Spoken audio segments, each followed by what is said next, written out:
கிருபைகட்காய் என்றும் தாங்கும் தம்புயமே இன்ப இயேசுவின் நாமமே என்றும் தாங்கும் தம்புயமே இன்ப இயேசுவின் நாமமே என்றும் தாங்கும் தம்புயமே இன்ப இயேசுவின் நாமமே. இந்த உலகத்தை நீர் படைத்தீர், எல்லா உரிமையும் எனக்கு அளித்தீர். இந்த உலகத்தை நீர் படைத்தீர், எல்லா உரிமையும் எனக்கு அளித்தீர். நாமமே தலை தோங்க நான் பாடுவேன் உமக்காக.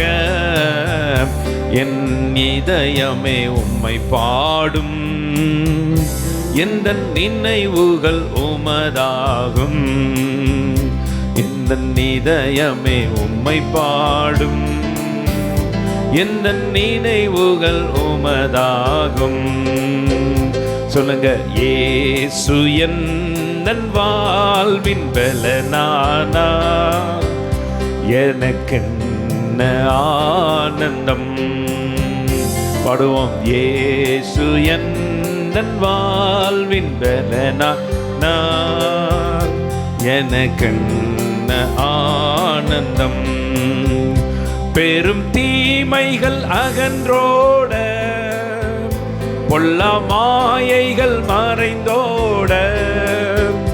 பெரும் தீமைகள் அகன்றோட, பொல்லா மாயைகள் மறைந்தோட. உமதாவியின் அருள் காண வரும் காலங்கள் உமதாகும். எந்த இதயமே உம்மை பாடும், எந்த நினைவுகள் உமதாகும். எந்த இதயமே உம்மை பாடும், எந்த நினைவுகள் உமதாகும். இயேசு எந்தன் வாழ்வின் பலனானார், எனக்கென்ன ஆனந்தம். இயேசு எந்தன் வாழ்வின் பலனானார், எனக்கென்ன ஆனந்தம். கரம் பற்றி நடத்தும் கர்த்தர் நீரல்லோ, கூப்பிட்ட என்னை குணமாக்கி நீரல்லோ. சொல்லுங்க, கரம் பற்றி நடத்தும் கர்த்தர் நீரல்லோ, கூப்பிட்ட என்னை குணமாக்கி நீரல்லோ. குழியில் விழாதபடி காத்து கொண்டீரே, அழுகையை களிப்பாக மாற்றிவிட்டீரே. குழியில் விழாதபடி காத்து கொண்டீரே, அழுகையை களிப்பாக மாற்றிவிட்டீரே. அடைக்கலமே உமதடிமை நானே, ஆர்ப்பரிப்பேனே அகமகிழ்ந்தே.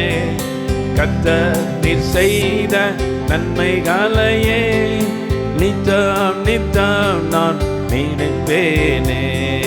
கர்த்தர் நீர் செய்த நன்மைகளையே நித்தம் நித்தம் நான் நினைப்பேனே. கர்த்தரே உம் செய்கைகள் பெரியவைகளே, சுத்தரே உம் செயல்கள் மகத்துவமானதே. கர்த்தரே உம் செய்கைகள் பெரியவைகளே, சுத்தரே உம் செயல்கள் மகத்துவமானதே. நித்தியரே உம் நியாயங்கள் என்றும் நிற்கோமே, பக்தரின் பேரின்ப பாக்கியம் இதே. நித்தியரே உம் நியாயங்கள் என்றும் நிற்கோமே, பக்தரின் பேரின்ப பாக்கியம் இதே. அடைக்கலமே உமதடிமை நானே, ஆர்ப்பரிப்பேனே அகமகிழ்ந்தே. கர்த்தர் நீர் செய்த நன்மைகளையே நித்தம் நித்தம் நான் நினைப்பேனே. கர்த்தர் நீர் செய்த நன்மைகளையே நித்தம் நித்தம் நான் நினைப்பேனே. கர்த்தர் நீர் செய்த நன்மைகளையே நித்தம் நித்தம் நான் நினைப்பேனே. சொல்லுங்க, கர்த்தர் நீர் செய்த நன்மைகளையே நித்தம் நித்தம் நான் நினைப்பேனே. சின்னம் சிறு வயதில் என்னை குறித்து விட்டார், தூரம் போயினும் கண்டு கொண்டார். சின்னம் சிறு வயதில் என்னை குறித்து விட்டார், தூரம் போயினும் கண்டு கொண்டார். தமது ஜீவனை எனக்கும் அளித்து ஜீவன் பெற்றுக்கொள் என்றுரைத்தார். தமது ஜீவனை எனக்கும் அளித்து ஜீவன் பெற்றுக்கொள் என்றுரைத்தார். ஆனந்தமே பரமானந்தமே. ஆமென். சூப்பர். ஆனந்தமே பரமானந்தமே, இது மாபெரும் பாக்கியமே. இந்த பார்தளத்தில் சொந்தக்காரர் எந்த உள்ளத்தில் சொந்தமானார்.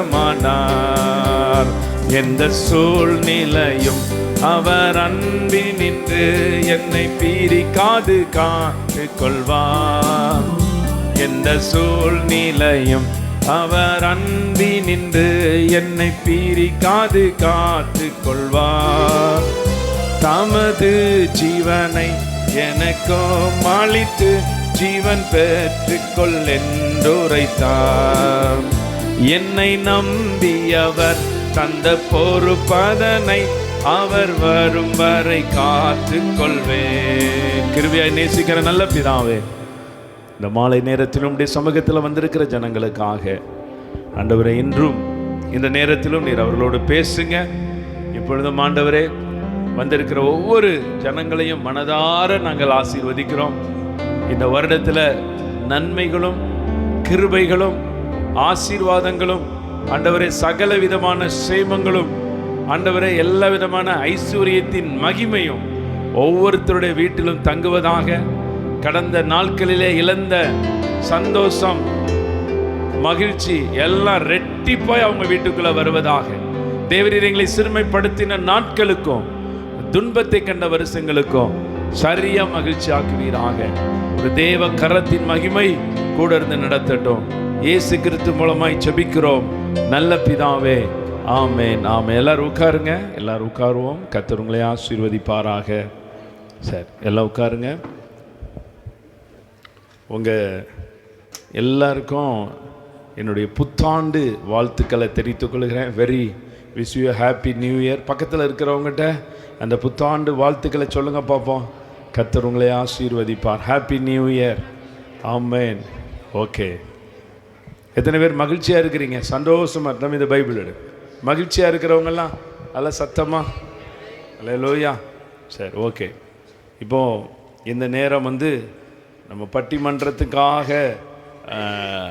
டைமிங் நம்ம வச்சுருந்தா கூட காலையில் நீங்கள் ஆராதனைக்கு, நியூ இயர் ஆராதனைக்கு வராதவர்கள் சிலர் உண்டு. உங்களுக்காக இந்த வருடத்தின் வாக்கு தத்தத்தை நான் சுருக்கமாக 5 நிமிஷம் தான், ரொம்பலாம் சொல்ல மாட்டேன், 5 நிமிஷம், அதிகபட்சமாக ஒரு 10 நிமிஷம் விரிவான செய்தி நம்மளுடைய யூடியூப்பில் இருக்குது. நீங்கள் எல்லோரும் பாருங்கள். அல்லேலூயா. எத்தனை பேர் ஃபோன் வச்சுருக்கீங்க? ஃபோன், ஆண்ட்ராய்டு ஃபோன் வச்சுருக்கீங்க இல்லையா? அப்போ நம்மளுடைய யூடியூப் சேனலில் நம்மளுடைய இந்த வருடத்தில் கர்த்தர் கொடுத்துருக்கிற அந்த வாக்குத்தத்த வசனத்தை நீங்கள் பார்க்கும்படி உங்களை அன்போடு கேட்டுக்கொள்கிறேன். கர்த்தர் உங்களை ஆசீர்வதிப்பாராக. வாசிப்போம். செப்பனியா தீர்க்கதரிசியின் தீர்க்க தரிசன புஸ்தகம் 3ஆம் அதிகாரம் 20வது வசனத்தினுடைய பின்பாகத்தை நீங்கள் வாசிங்க. பூமியில் உள்ள சகல ஜனங்களுக்குள்ளும் நான் உங்களை கீர்த்தியும் புகழ்ச்சியுமாக வைப்பேன் என்று கர்த்தர் சொல்லுகிறார். எல்லாம் பைபிள் வச்சுருக்கீங்களா? பைபிள் வச்சுருக்கீங்க எல்லாரும் எடுத்துட்டிங்களா? சரி, நான் சொல்கிறது அப்படியே வாசிங்க. நான் சொல்கிறத என் கூட சேர்ந்து நீங்கள் சத்தமாக சொல்லுங்கள் பார்ப்போம். பூமியில் உள்ள சகல ஜனங்களுக்குள்ளும் நான் உங்களை கீர்த்தியும் புகழ்ச்சியுமாக வைப்பேன் என்று கர்த்தர் சொல்லுகிறார். இப்போ நீங்கள் பக்கத்தில் இருக்கவங்களுடைய கரங்களை பிடிச்சி நீங்கள் சொல்லுங்கள், இந்த வருடத்தில் கீர்த்தியும் புகழ்ச்சியுமாக கர்த்தர் உங்களை வைப்பாருன்னு சொல்லுங்கள்.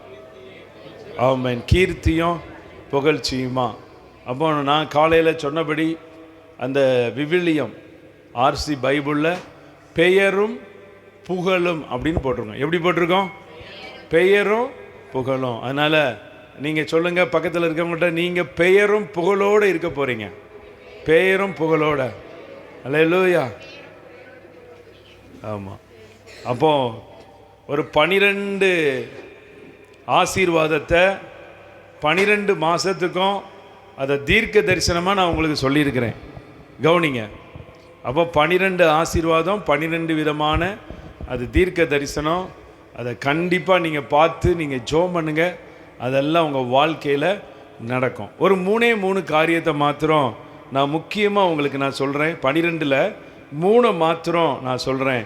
இந்த செப்பனியா 3ஆம் அதிகாரத்தினுடைய 15 ஒருத்தர் வாசிங்க. கர்த்தர் உன் ஆக்கினைகளை அகற்றி உன் சத்துருக்களை விலக்கினார். இஸ்ரவேலின் ராஜாவாகிய கர்த்தர் உன் நடுவிலே இருக்கிறார். இனி தீங்கை காணாதிருப்பாய். கவனிங்க. அப்போ முதல்ல நான் சொல்லக்கூடிய ஒரு ஆசீர்வாதம், உங்கள் ஆக்கினைகளை கர்த்தர் அகற்றுவார். அல்லேலூயா. ஆக்கினை அப்படின்னா தண்டனை அப்படிங்கிறத குறிக்கிறது. எப்பமெல்லாம் தண்டனை கிடைக்கும்? பொதுவாக தப்பு பண்ணும்போது. என் வாழ்க்கையில் இது வரைக்கும் ஒரு தண்டனையும் கூட நான் பெற்றதே இல்லை அப்படின்னு சொல்கிறவங்க கை தூக்குங்க பார்ப்போம். தண்டனை என் வாழ்க்கையில் நான் பெற்றதே இல்லை. புரிஞ்சுதா? புரிஞ்சிருக்கு தானே? தண்டனை நான் பெற்றதே இல்லை. சொல்ல முடியுமா?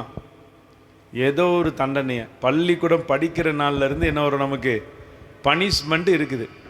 இல்லை பள்ளிக்கூடத்தில் எனக்கு பனிஷ்மெண்ட்டே இல்லைன்னு சொல்ல முடியுமா? சொல்ல முடியாது. பள்ளிக்கூடத்தில் பனிஷ்மெண்ட்டு வாங்கினவங்கெல்லாம் கொஞ்சம் கை தூக்குங்க பார்ப்போம். நல்லா கை தூக்குங்க. கொஞ்சம் பள்ளிக்கூட ஞாபகத்துக்கு கொண்டு போகிறேன்னு. சரியா? பள்ளிக்கூடம் அது பார்த்திங்கன்னா நமக்கு ரொம்ப முக்கியமான காரியம்.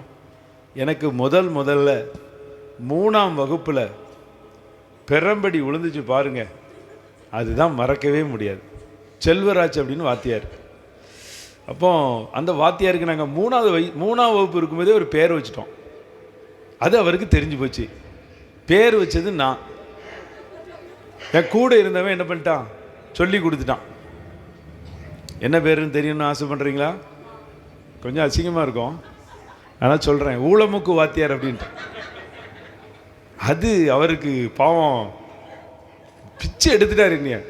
நீ அப்போ ட்ரௌசர் தான். சரி கேட்டிங்களா? ட்ரௌசரு. அது என்ன பண்ணாருக்கு? ட்ரௌசரை கலத்தி ஒரு இன்ச்சு கலத்தி விட்டுட்டு அடித்தார். எவ்வளோ கஷ்டம் என்ன நினச்சி பார்க்க அந்த வாத்தியார். அப்போ 3ஆம் வகுப்பில் பனிஷ்மெண்ட்டு. அப்போ 12வது படிக்கும்போது, 10வது படிக்கும்போதும் 12வது படிக்கும்போது ஒரு பனிஷ்மெண்ட்டு. என்ன அப்படின்னு பார்த்தீங்கன்னா, அப்போ லேபில் பியூரட்டு இந்த பிப்பட்டெல்லாம் இருக்கும். எத்தனை பேர் சயின்ஸ் குரூப் படிச்சிங்க? பியூரட் பிப்பட்டெலாம் யூஸ் பண்ணிங்களா? யூஸ் பண்ணியிருந்தீங்க தானே? அப்போ ஒரு பியூரட்டையும் உடைச்சிட்டேன், ஒரு பிப்பட்டையும் உடைச்சிட்டேன். என்னது அது? கண்ணாடியில் இருக்கும்ல, பியூரட் பிப்பட் ரெண்டும். அப்புறம் உடைச்சிட்டு சத்தம் கட்டாமல் வச்சுட்டேன். கூட என் பக்கத்தில் ஒரு பையன் இருந்தான். அவன் பேர் ராமமூர்த்தி. ஒன்றும் சொல்லாத 200 ரூபா கேட்பார். இதுக்கு ஃபைனு 200 ரூபா. அப்போ என்ன பண்ணணும்? சத்தம் கட்டாமல் இருந்துரு அப்படின்ட்டான். அப்புறம் எல்லோரும் உடைக்கும் போது எல்லாம் அவர் பாவம் பிஸியாக இருந்துட்டு அதை செக் பண்ணி பார்க்கும்போது கரெக்டாக உடஞ்சது இருக்குது. உடஞ்சது யார் சொல்லுங்கன்னாருனா யார் சொல்லுவா? நான் சொல்லவே இல்லை. அப்புறம் என்னையால் என்ன பண்ணார்? எல்லாத்தையும் அந்த கேர்ள்ஸ் பாய்ஸ் எல்லாத்தையும் அதனால் என்ன பண்ணார்? கிரவுண்டுக்கு அனுப்பிட்டார். கிரவுண்டில் போய், நீ இப்போ கிரவுண்டில் 10 நிமிஷம் வெயிலில் நிற்கணும், நீங்கள் அப்படி சொல்லணும்னா எல்லோரும் கிரவுண்டில் முழங்கால் போடணுன்ட்டார். எனக்கு கொஞ்சம் மனசாட்சி அப்போவே கொஞ்சம் குத்திட்டு, அதனால் அப்படியே போய் அப்போது அவர் என்ன பண்ணார், அந்த நேரத்தில் ஹெட் மாஸ்டர் கூப்பிட்றாருன்னு சொல்லி அந்த ஹெட் மாஸ்டர் ரூமுக்கு போயிட்டார். இவன் பக்கத்தில் உட்காந்துட்டு, நான் சொல்லியிருந்தேன்டா, சொல்லாத சொல்லாத, நம்ம எவ்வளோ ஒற்றுமையாக ஸ்ட்ரென்த்தாக நிற்கும் அப்படிங்கிறான். இல்லைடா நான் சொல்லியிருந்தேன் அப்படின்னு சொல்லிட்டு அந்த ஆள் என்ன பண்ணார், அவர் வந்தார். வந்த உடனே அவர்கிட்ட போய், சார் நான் தான் உடைச்சேன், காசு தந்துடுறேன் சார் அப்படின்னேன். பேட்டு வந்த உடனே அவருக்கு வந்துச்சு கோவம். கம்பை எடுத்து கையை காட்டு அப்படின்னாரு. ஒரு அடி அடிக்கும்போது இப்படி கையை இப்படி எடுத்துட்டேன். அப்போ அந்த கம்பு உடஞ்சிட்டு கீழே பட்டு உடஞ்சிட்டு. அதனால் அடுத்த அடி அடித்தார். 3வது அடி அடிக்கலை, சரி போ அப்படின்ட்டார். அதுதான் வந்து பார்த்திங்கன்னா இப்படி நிறைய சொல்லலாம். அப்போ தண்டனை அப்படி தானே. கோயம்புத்தூருக்கு வந்த புதுசில் அப்புறம் டிவிஎஸ் 50, அந்த டிவிஎஸ் 50 தான் நான் ஓட்டினேன். நம்ம காந்திபுரம் சிக்னல் பக்கத்தில் வெள்ளை கோட்டை தாண்டி நின்றுட்டேன். அப்போ சிக்னல் அந்த டிராஃபிக் போலீஸ் வந்து அப்போ என்ன பண்ணார், 50 ரூபா அப்போ ஃபைன் கேட்காரு. எவ்வளோ ஃபைனு? 50 ரூபா. அப்போ என்கிட்ட இல்லை சார், 50 ரூபா இல்லை சார், 20 ரூபா தான் இருக்குது அப்படின்னா அவனுக்கு இன்னும் கோவம் வந்துட்டு உடனே என்ன பண்ணார், பக்கத்தில் அந்த காந்திபுரம் பக்கத்தில் ஒரு போலீஸ் ஸ்டேஷன் இருக்குது, இப்போவும் இருக்குது. அந்த போலீஸ் ஸ்டேஷனில் கொண்டு போய் வண்டியை விட்டுட்டாங்க. அப்புறம் நீ வந்து ஃபைனை கட்டிட்டு சாவியை வாங்கிக்கணும் அப்படின்ட்டாரு. அப்போ அந்த போலீஸ் ரொம்ப நல்ல போலீஸு. எப்பா நீ பார்த்தா சின்ன பையனாக இருக்க, ஒழுங்காக வந்து வண்டியை வாங்கிக்க, அப்புறம் வந்து நின்றுட்டு இதை என்னது டயரை காணலை, ஹெட்லைட்டை காணலை, ஆண்பாரை காணலைன்னா சொல்லக்கூடாது அப்படிங்கிறார். எனக்கு அப்போ புரியலை. நல்ல போலீஸு, டயரை காணலை, ஹெட்லைட்டை காணலை, ஹேண்ட்பாரை காணலைன்னு சொல்லக்கூடாது, 1 மணி நேரத்தில் வந்து வாங்கிக்க. அப்புறம் நான் போனேன் முதல்ல. அப்போ தான் போயிட்டு அப்புறம் இருந்தாலும் அந்த 50 ரூபா ஃபைன் கட்டிட்டு ரெசிப்ட் வாங்கிட்டு போய் அவன் சாவி அங்கே கிடக்கும், போய் எடுத்துக்க அப்படின்னா மேஜையில் அவ்வளோ சாவி கிடக்கு. அங்கே போய் ஒரு 2 சாவி எடுத்து எந்த வண்டி திறக்குதுன்னு சொல்லிட்டு, அப்போ கேமராலாம் இல்லை, அந்த வண்டிகளை ஒன்று லவட்டிட்டு வந்தாலும் தெரியாது போல் இருக்குது. அப்புறம் கஷ்டப்பட்டு தேடி எடுத்துட்டு அப்புறம் வெளியில் வரும்போது அந்த போலீஸ் நிற்கார், தம்பி எல்லாம் சரியாக இருக்கா பார்த்துக்க அப்படின்னார். அல்லேலூயா. அப்போ தண்டனை வந்து இருக்குது. இது ஒரு பகம். சில நேரங்களில் நமக்கு தேவனிடத்துலேருந்து சில தண்டனைகளை கர்த்தர் அனுமதிப்பார். ஏன் அப்படின்னா நீங்கள் வாழ்க்கையில் நன்மை பெறணும், ஆசீர்வாதம் பெறணும் அப்படின்னு சொல்லிட்டு சில தண்டனைகளை நம்ம சகிக்க முடியாத அளவுக்கு நமக்கு ரொம்ப கஷ்டமாக இருக்கும். இப்போ நான் உங்களை பார்த்து சொல்கிறேன், முதலாவது கர்த்தர் உன் ஆக்கினைகளை அகற்றி. அப்போ உங்களுடைய தண்டனை எந்த தண்டனையாக இருந்தாலும் சரி. அதனால் கல்லை சொன்னான் இல்லையா சிலுவையில், இவர் நாமளும் நியாயமாய் என்ன பண்ணியிருக்கோம், தண்டிக்கப்பட்டு இருக்கோம். இவர் என்ன பண்ணார்,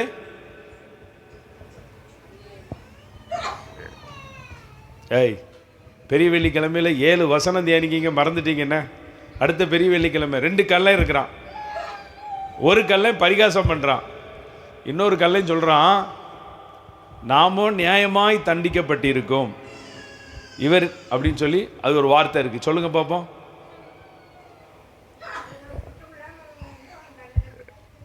சொல்லுங்க, அப்படியே நெருங்கி நெருங்கி வர்றீங்க. வாசிப்போமா மத்தேயு எழுதின அந்த நற்செய்தி நூல் டக்குன்னு யார் எடுத்து வாசிக்கிறீங்கன்னு பார்ப்போம். வாசிங்க பார்ப்போம் டக்குன்னு.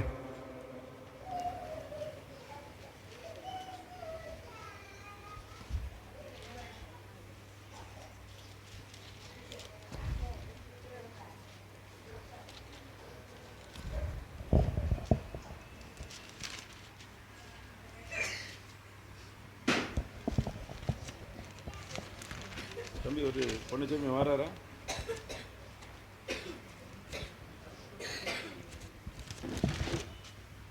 சரி.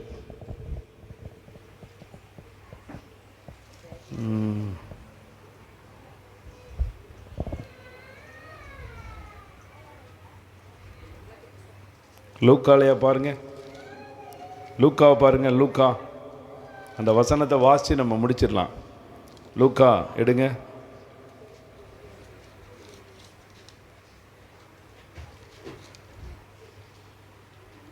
கடைசியில் வாசிங்க பார்ப்போம்.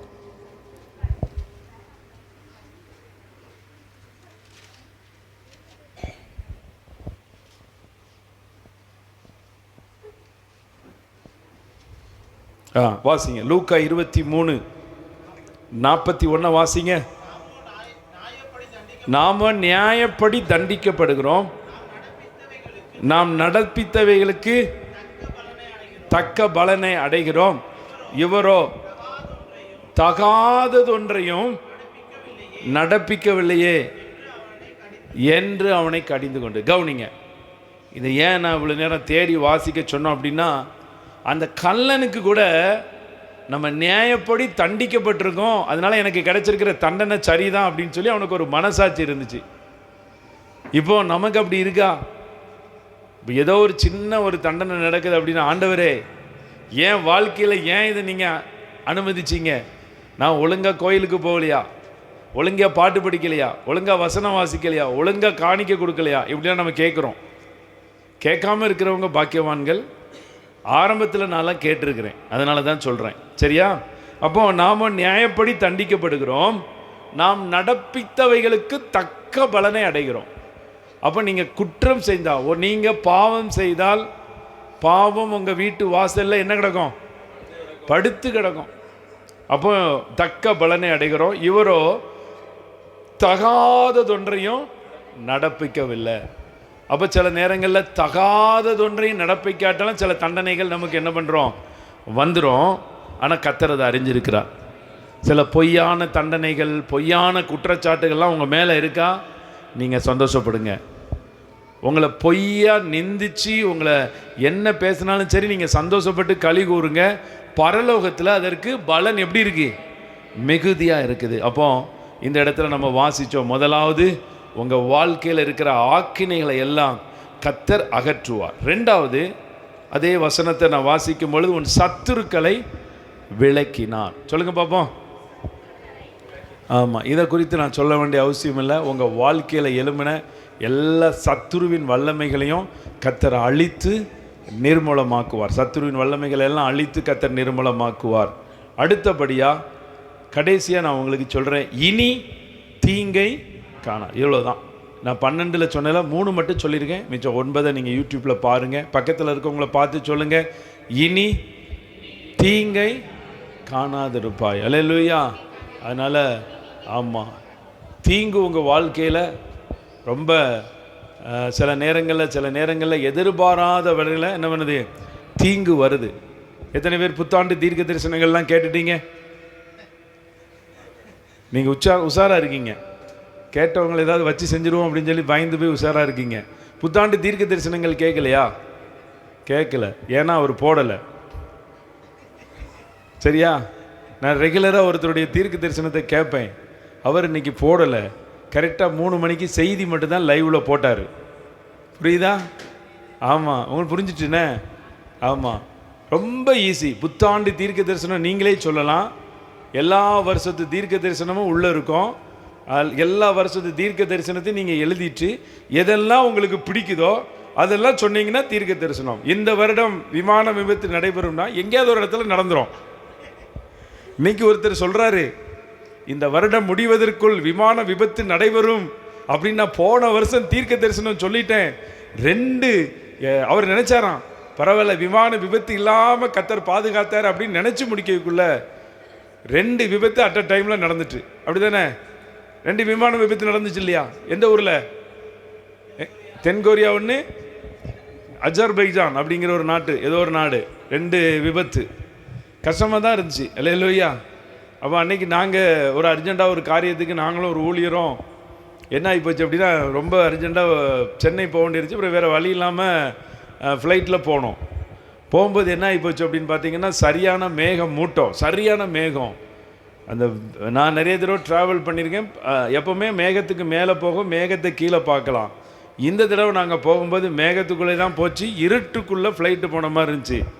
கரெக்டாக நாங்கள் போய் இறங்கினதற்கு பிறகு அந்த ஏர்போர்ட்டில் என்ன சொல்லிட்டாங்க, வெதர் கண்டிஷன் ரொம்ப பேடாக இருக்கிறதுனால அநேக விமானம், சென்னையில் இறங்கக்கூடிய விமானத்தை என்ன பண்ணிட்டாங்க, பெங்களூருக்கு திருப்பி விட்டுட்டாங்க. மற்ற வெளியிலிருந்து புறப்பட்டு வரக்கூடிய ஒரு 15க்கும் மேற்பட்ட விமானத்தை என்ன பண்ணாங்க, சாயங்காலம் 4 மணி வரைக்கும் ரத்து பண்ணாங்க.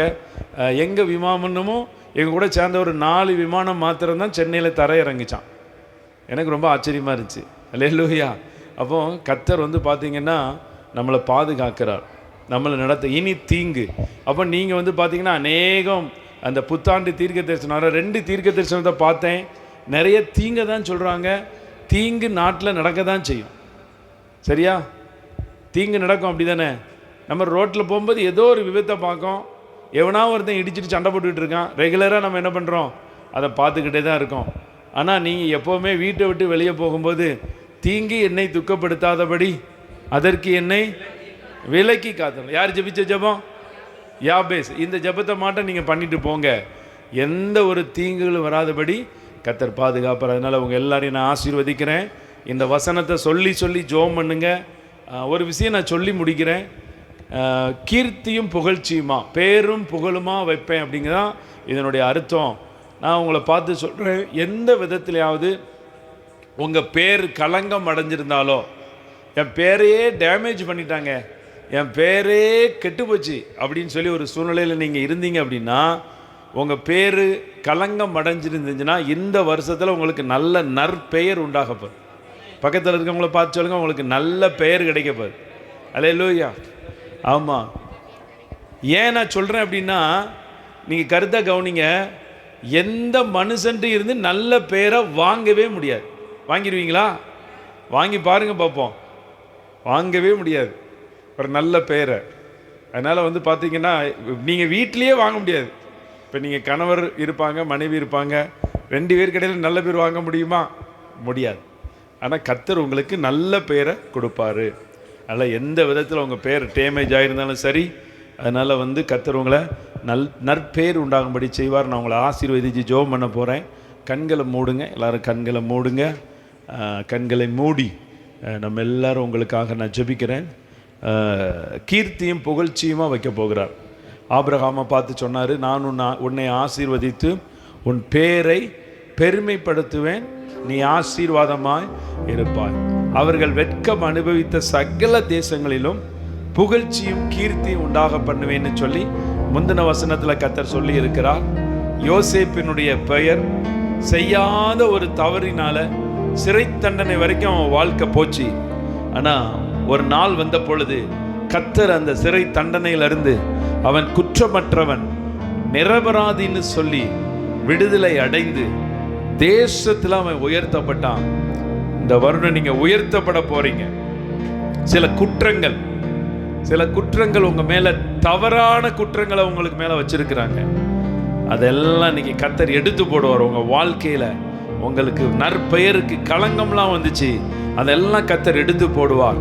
இந்த வருடம் நீங்க புகழ்ச்சியுமா இருக்க போறீங்க, கீர்த்தியா இருக்க போறீங்க. கர்த்தாவே, வந்திருக்கிற ஒவ்வொருத்தரையும் ஆசீர்வதிக்கிறேன். இந்த வருடம் முழுவதும் உடைய பிரயாணங்களில் பாதுகாத்துக் கொள்ளுங்க. குடும்பத்தில் கர்த்தர் நீங்க ஆசீர்வதிங்க. ஒரு தேவ மகிமையின் கரம் கூட இருப்பதாக இயேசு கிறிஸ்து மூலமாய் ஜெபிக்கிறோம் நல்ல பிதாவே. ஆமேன், ஆமேன், ஆமேன். அல்லேலூயா. சரி, இப்போ நம்ம அவளோடு எதிர்பார்த்த அந்த பட்டிமன்றத்துக்குள்ளே நம்ம போகிறோம். அதனால் கர்த்தர் உங்களை ஆசீர்வதிப்பாராக.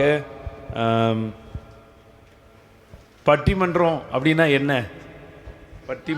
விவாதம். அல்லேலூயா. வேதத்தில் ஒரு வசனம் இருக்குது. தம்பி அது அங்கே இருக்குது, அதெல்லாம் எடு கொண்டா. விவாதம் எழும்பும் முன் என்ன செய்யணும்? சில பைபிள் வசனங்களை அதை விட்டுறணும். ஓகே, அவங்களுக்கு வச்சிருந்தா மக்களுக்கு வச்சிரு ஸ்டார். அப்போ விவாதம் எழும்பும் முன் என்ன பண்ணணும்? விட்டுறணும். அதானே கரெக்டு. அப்போ நம்ம விவாதிக்கிறது சரியா? அதுக்கு ஒரு பட்டிமன்றம் வைக்கணும். விவாதிக்கிறது சரியா? நான் ஏன் பேசுகிறேன் அப்படின்னா, 2வது அணியில் உள்ள ஒருத்தர் காணோம், அவர் வருவாரா வரலையான்னு தெரியல. அப்போ நீ தான் பேசணும், சரியா? சொல்லுங்கள், நல்லா சொல்லுங்கள் வேதத்தை குறித்து.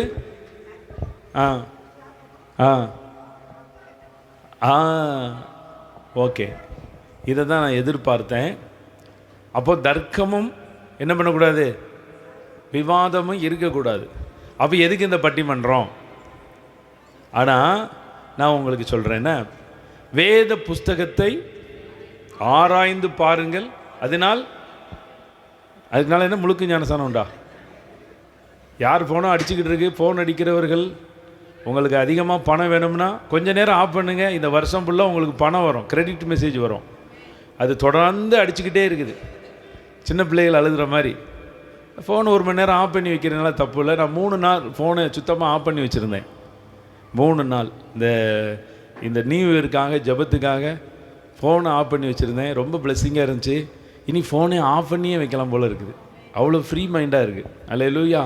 ஏன்னா ஃபோன் இல்லாமல் இருக்க முடியாது. நம்ம ஃபோன் இல்லாமல் இருந்தவங்க தானே. நம்ம காலத்தில் என்னுடைய காலத்தில் முதல்ல டெலிஃபோன் வரும்போது நான் அந்த டெலிஃபோனையே சுற்றி வந்திருக்கேன். சரியா? முதல்ல நான் 1996 வேலைக்கு போனபோது அந்த டெலிஃபோன், அப்போ நாங்கள் இருந்த அந்த கம்பெனியில் டெலிஃபோன்லாம் கிடைக்கிறது ரொம்ப கஷ்டம். ஒரு எம்பி சிபாரிசு பண்ணி அந்த டெலிஃபோன் எங்களுக்கு வந்துச்சு. 3 டிஜிட் தான். 3 டிஜிட்டில் தான் நம்பர் 281 அந்த டிஜிட்டு. அதுக்கப்புறம் அந்த 4 டிஜிட் ஆக்குனாங்க. கடைசியில் அது 6 டிஜிட் ஆக்குனாங்க. Landline telephone. அப்போ 3 டிஜிட் நம்பர். அப்போ அது ரொம்ப சந்தோஷமாக இருக்கும். ஃபோன் பார்த்தா ஃபோன் எப்போண்டா வரும்னு பார்த்துக்கிட்டே இருப்போம். அப்போது அதனால் உங்கள் ஃபோனை கொஞ்சம் நேரம் ஆஃப் பண்ணி வைங்க. கர்த்தர் உங்களை ஆசீர்வதிப்பார். அப்போது எதில் விட்டேன்? வேத புஸ்தகத்தை ஆராய்ந்து பாருங்கள், அதனால் உங்களுக்கு என்னது? ஆமாம். இப்போ நீங்கள் இன்றைக்கி ஒரு நல்ல தலைப்பு, இன்றைய கிறிஸ்தவ வாழ்க்கைக்கு முக்கியம் விசுவாசமா ஜபமா? ஜபமா விசுவாசமாக தான் போடணும். ஆனால் எனக்கு ஆண்டவர் சொன்னது விசுவாசமா ஜபமா அப்படிங்கிறது தான் கொடுத்தார். அப்போ வேத புஸ்தகத்தை நீங்கள் ஆராய்ந்து பார்க்க போகிறீங்க. கவனிங்க, இது தர்க்கம் அல்ல, என்னதுன்னு இல்லை, விவாதம் இல்லை. நீங்கள் உங்கள் சைடில் ஆராய்ச்சி பண்ணி என்ன பண்ண போகிறீங்க? வேதத்தை குறித்து நீங்கள் என்னெல்லாம் உங்களுக்கு தெரியுது, இன்றைய கிறிஸ்துவ வாழ்க்கைக்கு முக்கிய விசுவாசமா ஜபமா, அதுதான் இன்றைக்கி தலைப்பு. அப்போது விசுவாசங்கிற தலைப்பில் 3 பேர் பேச போகிறாங்க. அருமையான சகோதரி ஜூலி, அவங்க விசுவாசத்தை குறித்து பேச போகிறாங்க. 2வது சாம்சன் விசுவாசத்தை குறித்து பேச போகிறாரு. அப்புறம் அமல்ராஜ் பிரதருக்கும் டைம் கொடுத்துருக்கோம் விசுவாசத்தை குறித்து, ஃபெய்த்தை குறித்து. ஏன்னா வேதத்தில் ஒரு வசனம் இருக்கு இல்லையா, விசுவாசம் இல்லாமல் பிரியமாக இருப்பது. அதனால் விசுவாசம் முக்கியம்தான், விசுவாசம்தான் முக்கியம். என்னையா ஒரே ஜபம்ன்ட்டு. இன்றைக்கி ஜபம் ரொம்ப அதிகமாயிட்டு. நடந்து ஜபம், உருண்டு ஜபம், படுத்து ஜபம். இப்போ அன்னைக்கு ஒருத்தர் சொல்கிறாரு, பிரதர் யாருமே பண்ணாத ஒரு ஜபத்தை நம்ம பண்ணணும் அப்படின்னாரு. என்ன ஜபம் அப்படின்னே, முழங்கால் போட்டு ஜபம் பண்ணிட்டாங்க, உபவாச ஜபம் பண்ணிட்டாங்க. அப்புறம் பார்த்தீங்கன்னா நடந்து ஜபம், பல ஜபத்தை சொன்னார். இது வரைக்கும் ஒரு ஆளும் பண்ணாத ஒரு ஜபத்தை நான் பண்ண போகிறேன் பிரதர் அப்படின்னாரு. என்ன அப்படின்னாரு, தலைகீழ நின்று நான் ஜோம் பண்ண போகிறேன் அப்படின்னாரு. நான் ஜோக்குக்காக சொல்கிறேன்னு நினைக்காதீங்க, அந்த ஆளை பார்க்கணுன்னா கூட்டு வரேன். ஏன் அப்படின்னே, தலைகீழ நின்றுட்டான் அப்படின்னு சொல்லுவாங்க இல்லையா, ஆண்டவரே நீர் எனக்கு செஞ்சால் தான் நான் தலைகீழ நிற்கிறதுட்டு இறங்குவேன், நான் தலைகீழ நின்று ஜோம் பண்ண போகிறேன் அப்படின்னாரு. நான் சொன்னேன், நீ தலைகீழ நிற்கிறது ஜோம் தான், ஃபேண்ட் போட்டுக்கையா, சாரத்தை உடுத்திராத அப்படின்னு நான் நடந்தது சொல்கிறேன். என்ன தலைகீழ நின்று நான் என்ன பண்ண போகிறேன்? ஜோம் பண்ண போகிறேன். தலைகீழ நிற்கும்போது கவனமாக இருக்கணும்ல. அப்போ காந்தி, அவர் மகாத்மா காந்தி அடிகள் என்ன பண்ணுவார், அதுக்கு பேர் சிராசனம் அப்படிங்கிற ஒரு எக்ஸசைஸ், தலைகீழ நிற்கிறது. தலைகீழ நின்று பார்த்துருக்கீங்களா? நீங்கள் நின்றுருக்கீங்களா சிஸ்டர்? நீங்கள் நின்றுருக்கீங்க, யோகாவில் நின்னியா? இனிமேல் அதை செய்யக்கூடாது. அப்போ தலைகீழ நீங்கள் நிற்கலாம், அது எக்ஸசைஸு. நீங்கள் அது நல்ல, நான் பார்த்துருக்கேன், ஒருத்தர் தலைகீழ ஒரு தாத்தா நிற்பார். அவர் பார்த்தீங்கன்னா நல்ல இதெல்லாம் கட்டிட்டு அந்த முக்கில் போய் நின்றுக்கிட்டு தலைகீழ டெய்லி காலையில் தலைகீழ நிற்பார். ஏன் தலைகீழ நிற்கிங்க? கண்ணுக்குள்ளே நல்ல ரத்தம் கண் பார்வை நல்லா ஆயிரும், மூளைக்குள்ள ரத்தம் போய் மூளை ஷார்ப்பாயிரும், இப்படிலாம் சொல்லுவார் அவர். சரியா? அப்படியே அவர் சொன்னார், தலைகீழ நின்று என்ன பண்ண போகிறேன்? ஜெபம் பண்ண போகிறேன்னாரு. எதுக்கியா உனக்கு இந்த விபரீதமான ஆசை வந்துச்சு அப்படின்னு சொன்ன உடனே அவர் சொன்னார், பாருங்கள், இந்த கோயம்புத்தூரில் ஒரு பாஸ்டர் இருக்கார், அந்த பாஸ்டர் நல்ல பாஸ்டர், அவருடைய நிகழ்ச்சியை தான் நான் பார்ப்பேன். அவர் ஜெபம் பண்ணும்போதெல்லாம் உப்பு அள்ளி போட்டு ஜெபம் பண்ணுவாராம். பாஸ்டர் பேர் தெரியணுமா? பாஸ்டர் நீங்கள் பாருங்கள், அடுத்த நிகழ்ச்சி பார்க்காம இருக்கீங்க பாருங்கள், எவ்வளோ சந்தோஷம். கோயம்புத்தூரில் ஒரு பாஸ்டர் தினமும் உப்பு அள்ளி போட்டு ஜெபம் பண்ணி இன்றைக்கி பெரிய சர்ச்சு கட்டியிருக்கார். நான் பாஸ்டர் குறை சொல்லலை, அது அவருடைய விசுவாசம். பாஸ்டர் பேரை சொல்லிடுங்க அப்படிங்கிற மாதிரி இருக்குது. முடிஞ்ச உடனே சொல்கிறேன், சரியா? உப்பு அள்ளி போட்டு ஜோம் பண்ணுவார். அவர் அடிக்கடி சொல்வார், நான் உப்பு போட்டு தான் ஜோம் பண்ணுவேன்ட்டு. அதனால் வந்து பார்த்திங்கன்னா உப்பு போட்டு முழங்கால விடுவாங்களாம் சில நேரங்களில். அப்போ கர்த்தர் வந்து பார்த்திங்கன்னா இப்படி ஜபத்தை குறித்து அதிகமான காரியம் இருக்குது.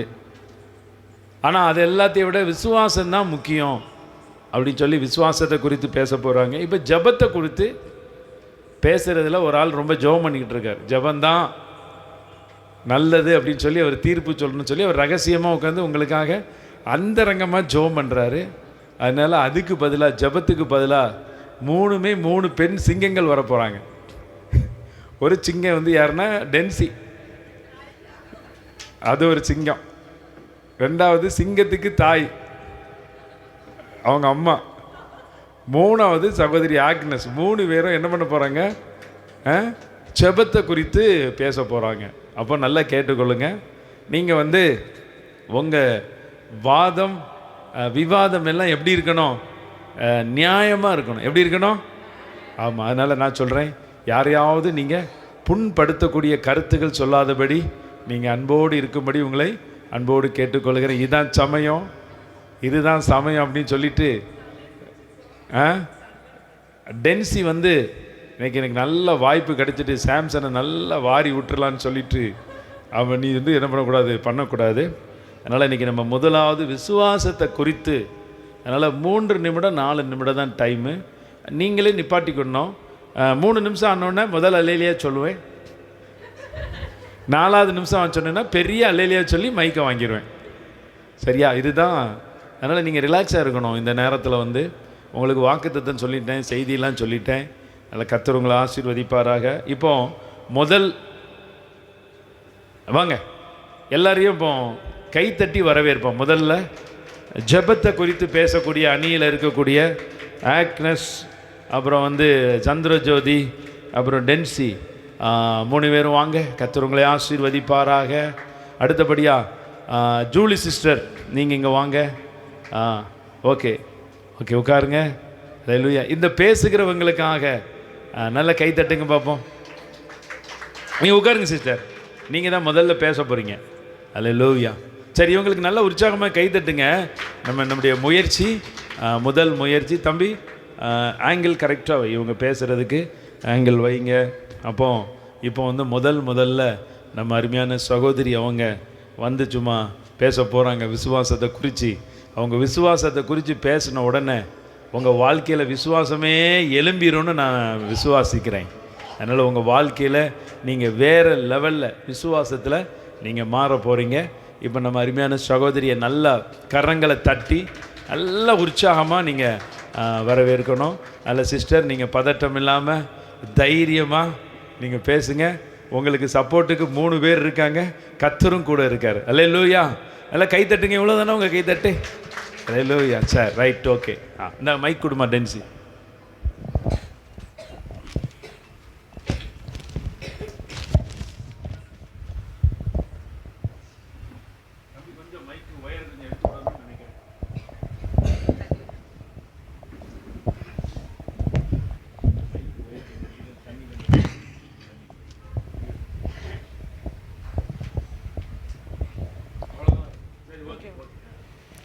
கர்த்தருக்கு ஸ்தோத்திரம்.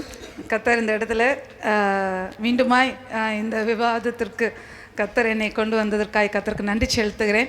விசுவாசத்தை குறித்து பேசும்படியாக தேவன் இந்த தலைப்பை கொடுத்திருக்கிறார். கர்த்தர் ஏவின வார்த்தைகளை கொண்டு பேசுகிறேன். விசுவாசத்தில் வேதத்தின் அடிப்படை வந்து விசுவாசம்தான். எல்லா கிறிஸ்துவ மக்களுக்கு அடிப்படை விசுவாசம் அப்படின்னா, முதல்ல தேவன் வந்து 7 நாள் எல்லாவற்றையும் உண்டாக்கினார். கடைசி ஆதாம் ஏவாளை உண்டாக்கி அவர்கள் எனக்கு விசுவாசமாக இருப்பார்கள் என்று சொல்லி ஏதேன் தோட்டத்தில் அவர்களை வைத்து அழகு பார்த்தார். ஆனால் அவர்கள் விசுவாசமற்று போனார்கள். தேவனிடத்தில் விசுவாசம் இல்லாமல் போனாங்க. தேவன் அவர்களை விசுவாசத்தோடு நடத்த வேண்டும் என்று சொல்லி ஆதாம் ஏவாளை உண்டாக்கினது நிமித்தம் விசுவாசத்தை தேவன் விசுவாசித்ததுனாலே ஆதாம் ஏவாளை அந்த ஏதேன் தோட்டத்தில் கொண்டு வந்து வைத்தார்கள். அதே போல் வேதத்தில் பழைய ஏற்பாட்டின் காலத்தில் அநேக பெரிய தீர்க்கதரிசிகள் உண்டு. ஆனால் எலியாவை போல் ஒரு தீர்க்கதரிசி ஒன்றுமே இல்லை, வேறு யாருமே இல்லை.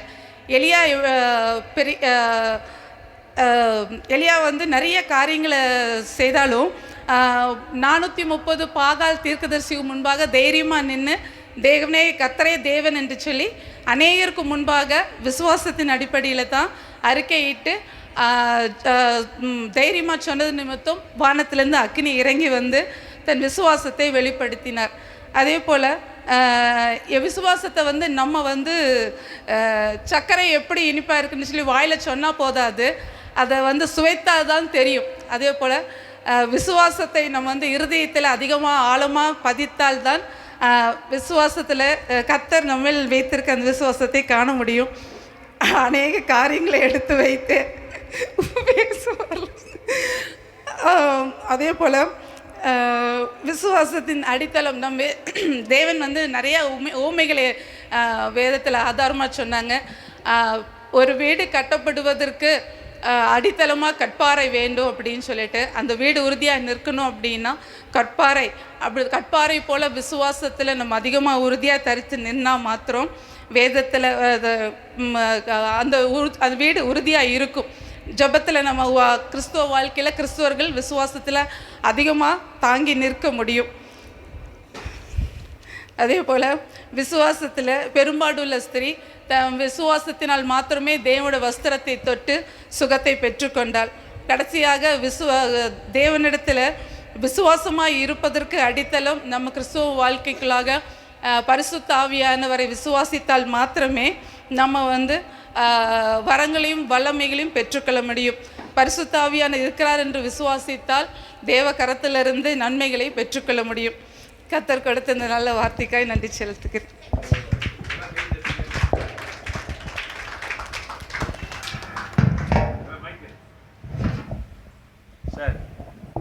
அவங்க சொன்ன பாயிண்டில் நச்சுன்னு ஒரு பாயிண்ட் கடைசியாக சொன்னாங்க. என்ன சொன்னாங்க? பெரும்பாடு.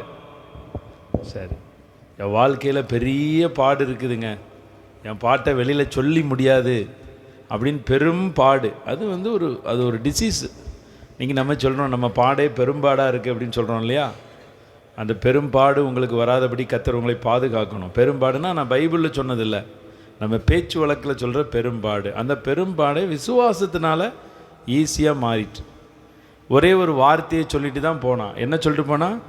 வஸ்திரத்தின் ஓரத்தை தொட்டா போதும் அப்படின்னு சொல்லிட்டு போனால் பெரிய அற்புதத்தை பெற்றாங்க. அப்போ விசுவாசம் ரொம்ப முக்கியம் அப்படிங்கிறதுக்கு நல்ல ஒரு ஸ்டார்டிங் அவங்க பண்ணிட்டாங்க. இப்போ ஜெபம் முக்கியம் அப்படின்னு சொல்லி இப்போ டென்சி வாய்ப்பு கொடுக்குறோம். இப்படி தான் இவங்க பேசின மாதிரி நீ சேப்ப இல்லை உனக்கு அப்புறம் தான் அவன், புரியுதா? நான் சொல்கிறது தான், நடுவர் சொல்கிறதுக்கு கீழ்ப்படியணும். இப்போ டென்சியை கை தட்டுங்க பார்ப்போம். டென்சி ஜெபத்துக்கு எடுக்கலையா? சரி, ஓகே. அப்போ கிருபை தாண்டி இப்போ சகோதரி ஆக்னஸ் அவங்களுக்கு போகுது, கிருபை தாண்டி வருமா? அதனால் உங்களுக்கு நிறைய கிருபைகளெல்லாம் இந்த வருஷம் தாண்டி வரப்போகுது. அதனால் கை தட்டுங்க. அருமையான ஜெபத்தை குறித்து அவங்க பேச போகிறாங்க. கர்த்தர் நல்லவர். ஆமென், ஸ்தோத்திரம். கர்த்தருடைய பரிசுத்த நாமத்துக்கு மகிமை உண்டாவதாக. இந்த ஜெபத்துக்காக பேசுவதற்கு தேவன் எனக்கு கொடுத்த இந்த வாய்ப்புக்காக ஏசப்பாவுக்கு நன்றி செலுத்துகிறேன். ஊழியக்காரங்களுக்கும் நன்றி செலுத்துகிறேன். விசுவாசத்தை குறித்து ஜூலியக்கா நல்லா பேசினாங்க. ஆனால் ஜெபம் இல்லாமல் எப்படி விசுவாசிக்க முடியும், ஏன் விசுவாசம் வரும் அப்படின்னு சொல்லி நம்ம கேள்வி கேட்டுக்கலாம்.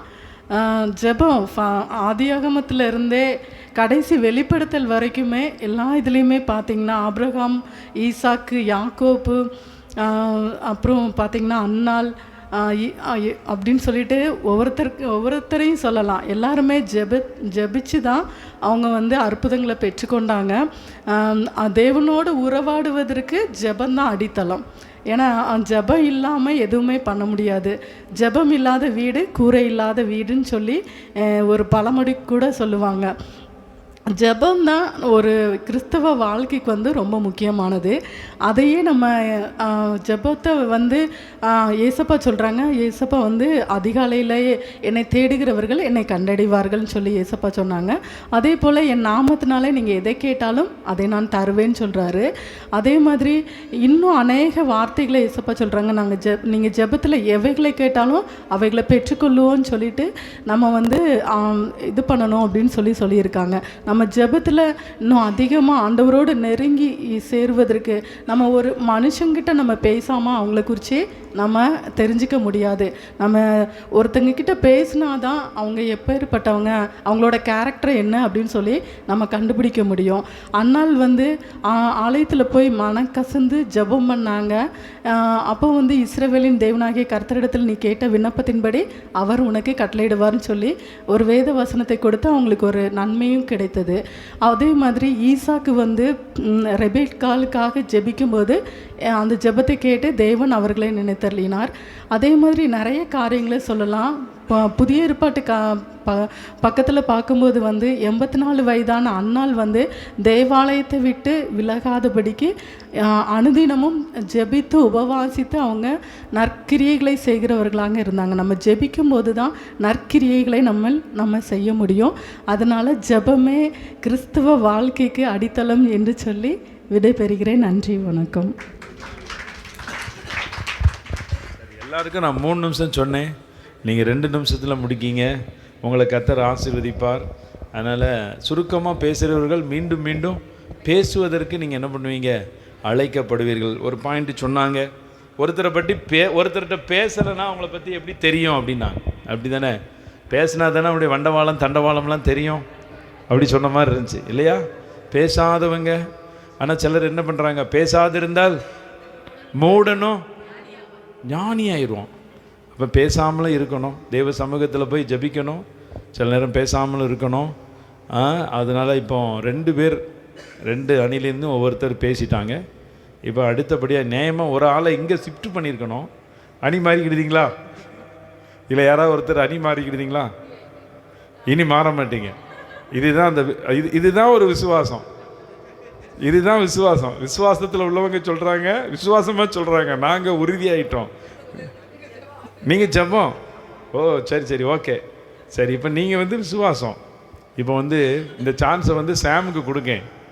இப்போ சாம் தான் அந்த அடுத்தால விசுவாசத்தை குறித்து பேச போகிறான். அடுத்தால டென்சி ரெடியாக இருக்கணும், உனக்கு வாய்ப்பு.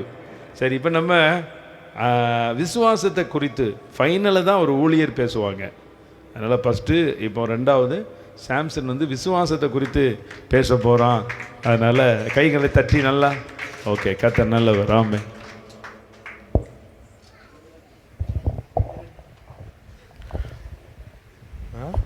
சரி, அல்லேலூயா. இந்த வாய்ப்பை கொடுத்த சபை மக்களுக்கும், இங்கே அமர்ந்திருக்கிற எதிரணி, எங்களுடைய அணி, நடுவர் எல்லாருக்கும் நன்றிகளை தெரிவித்துக் கொள்கிறேன்.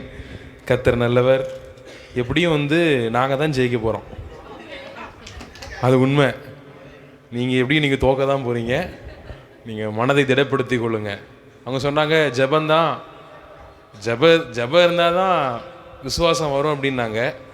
விசுவாசம் இருந்தால் தான் நம்ம முதல்ல என்ன பண்ணுவோம், ஜெபிக்கவே ஆரம்பிப்போம்.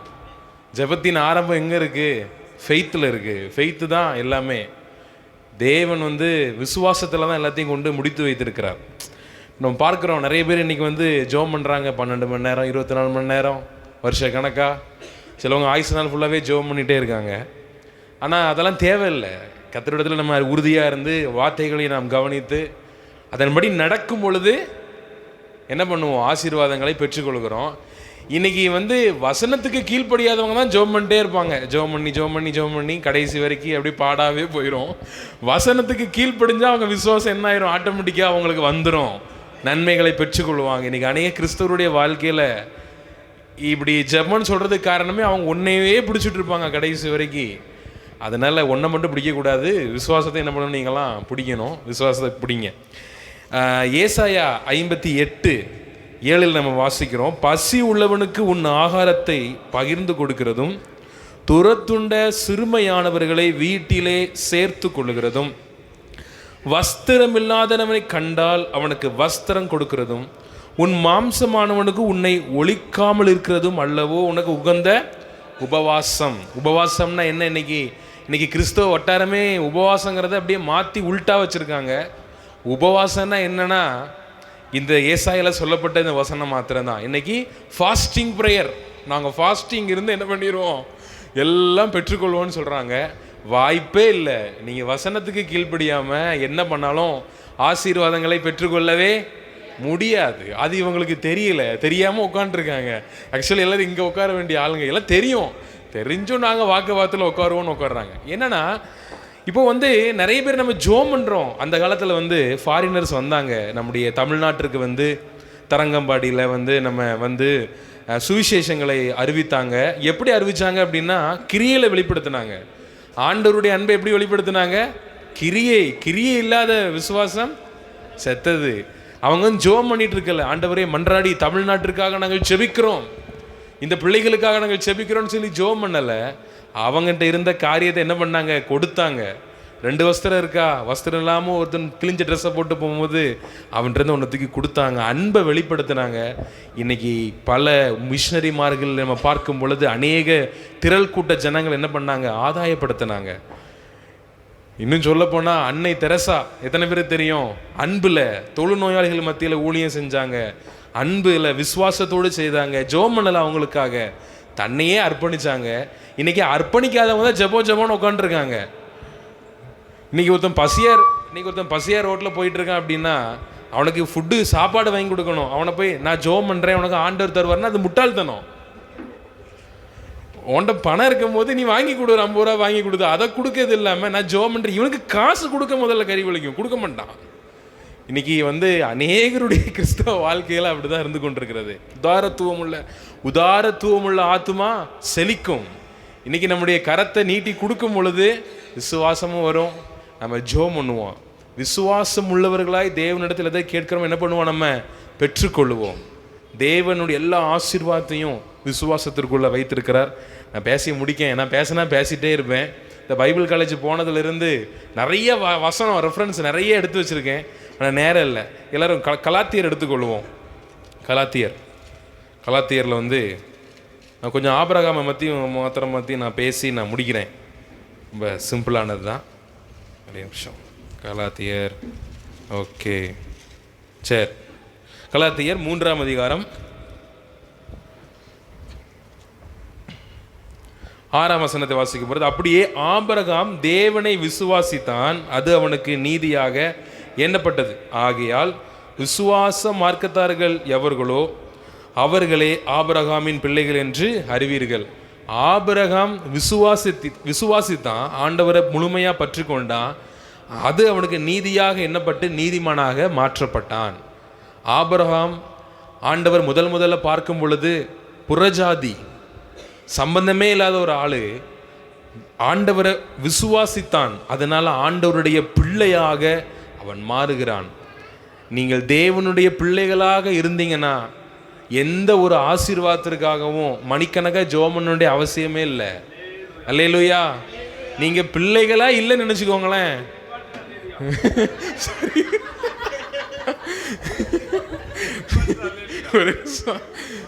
பிள்ளைகளா இல்லைன்னா நம்ம வாழ்நாள் முழுக்க போராட வேண்டியதான். நம்முடைய வாழ்க்கையே போராட்டமா இருக்கும். கிறிஸ்துவ வாழ்க்கை ஒரு பாலும் தேனும் ஓடுகிற நிலமும் விசாலமுமான தேசம். அதனால ஜெபம் பண்ண ஜெபத்தை விட விசுவாசத்தோடு ஜெபம் பண்ணணும். விசுவாசம் உள்ளவர்களாய் நம்ம ஜெபத்தில் ஆண்டவரிடத்தில் கேட்கும் பொழுது, ஆண்டவரே எனக்கு தருவீங்க, முட்டி போடும் போதே சரி கிடைச்சா வாங்கிக்குவோம், தராட்டி என்ன பண்ணிடுவோம் விட்டுருவோன்னு சொல்லி முட்டி போட அல்ல, தருவார் என்கிறக்கூடிய ஒரு ஃபெய்த், அந்த கான்ஃபிடென்ட்டுக்குள்ள ஆண்டுடைய சமூகத்தில் இருக்கும் பொழுது எல்லாமே நம்ம காலுக்கு கீழே வரும். ஹல்லேலூயா. கர்த்தர் தாமே இந்த வாய்ப்பை ஆசீர்வதிப்பாராக. தேங்க்யூ. God bless you.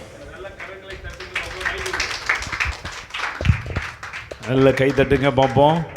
இப்போ அவர் சொன்னார், எதை பற்றி சொன்னார்? விசுவாசத்தை பற்றி. ஏசாயா 58 ஒரு வசனத்தை சொன்னார். உண்மையில் கரெக்டு தான். ஏழைக்கு இறங்குகிறவன் கர்த்தருக்கு என்ன கொடுக்குறான்? அவன் கொடுத்ததை சிம்பிள் திரும்பி கொடுத்துருவார் அப்படின்னு சொல்லிட்டாரு. அதனால் ஏசாயா 58 சொன்னார். கடைசியாக ஆபிரகாமை பற்றி சொன்னார். ஆபிரகாம் உண்மையிலே விசுவாசத்தின் தகப்பன், அப்படி தானே? ஆபிரகாமுக்கு எத்தனை வயசில் குழந்தை பிறந்தது? 100 வயது. முன்னாடி பிறந்த குழந்தையே சொல்ல மாட்டேங்கிங்க. ஏன்னா அது விசுவாசத்தில் பிறக்காத ஒரு குழந்தை. 100 வயசில் குழந்தை பிறந்துச்சு. 100 வயசுக்கு முன்னாடி பிறந்தது இஸ்மவேல், அவனை சொல்ல மாட்டேங்கிங்க. சரியா? அது மனுஷனுடைய முயற்சி. ஆபிரகாம் அப்படின்னோடனே அவனுக்கு எத்தனை வயசில் குழந்தை பிறந்துச்சு அப்படின்னோடனே ஈசாக்கு மட்டும்தான் உங்களுக்கு ஞாபகம் வருது.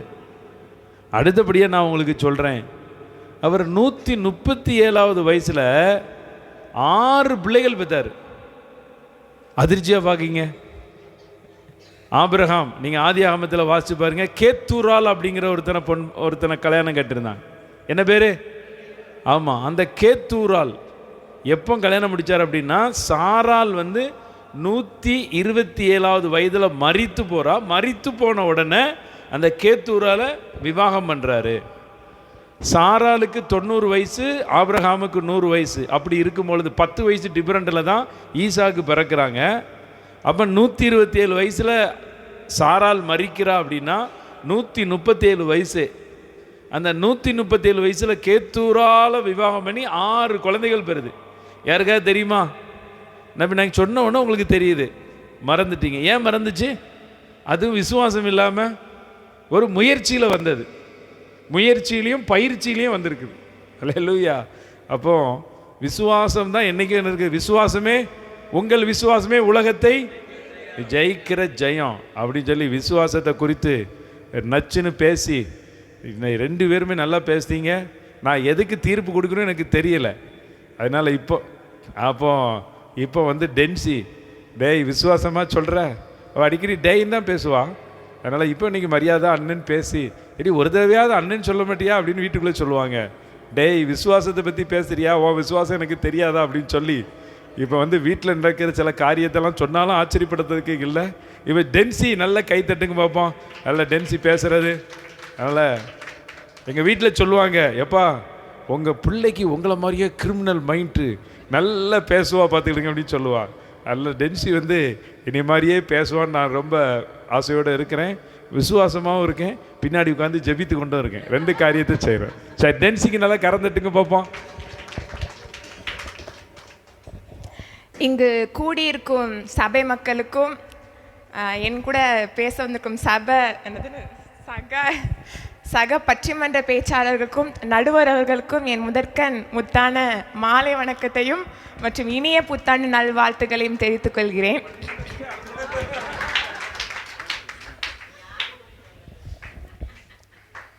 தலைப்பு என்னன்னு எல்லாத்துக்குமே தெரியும். இன்றைய கிறிஸ்தவ வாழ்க்கை குடும்பத்திற்கு தேவையானது ஜெபமா விசுவாசமா? ஜெபம் தான் தேவை, அவ்வளவுதான். நான் தீர்ப்பு கிடைத்து விட்டது. ஜெபம் தான் தேவை. ஒரு பாடல் இப்படியாக சொல்கிறது, ஜெபமே என் வாழ்வில் செயலாக மாற ஜெபாவியால் என்னை நிறைத்திடுமே, ஜெபமின்றியே ஜெப சிந்தை எனில் தாருமே. என் எதிரணி பேச்சாளர் சொன்னார், விசுவாசம் ஒன்றே போதும், ஜெபம் தேவையே இல்லை. என்னென்றால் அவன் வாழ்க்கையில் ஜெபமே இல்லை, அவனுக்கு தேவையே இல்லை இருக்கப்படுகிறது. மற்றும் வேதாகமத்தில் ஜெபம் முக்கியம். கர்த்தரே சிலுவைக்கு போகிறார் என்று சொன்ன உடனே பயத்தில் ஜெபம் பண்ண தான் போனார், விசுவாசிக்கவில்லை. ஜெபம் பண்ணதான் கெத்செமனே தோட்டத்துக்கு போய் உட்கார்ந்தார்.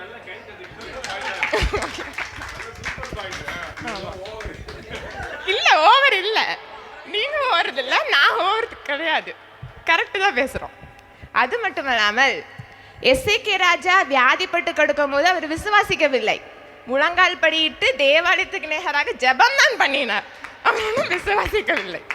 அப்போ கர்த்தர் அவங்களுக்கு விடுதலை கொடுத்தார், 18 வருஷம் கூட்டி கொடுத்தார். 15, ஓகே 2 எக்ஸ்ட்ரா சொல்லிட்டேன், ஒன்றும் பிரச்சனை இல்லை.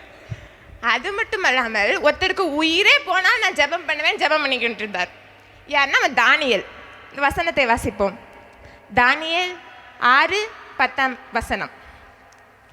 தானியேலோ வென்றால் அந்த பத்திரத்துக்கு கையெழுத்து வைக்கப்பட்டதென்று அறிந்த போதிலும் தன் வீட்டிற்குள்ளே போய் தன் அறையிலே எருசலேமுக்கு நேராக பலகணிகள் திறந்திருக்க அங்கே தான் முன் செய்து வந்தபடியே தினம் 3 வேளையும் தன் தேவனுக்கு முன்பாக முழங்கால் படியிட்டு ஜெபம் பண்ணி சோஸ்திரம் செலுத்தினான். ஆன்சர் கிடைச்சிருச்சு.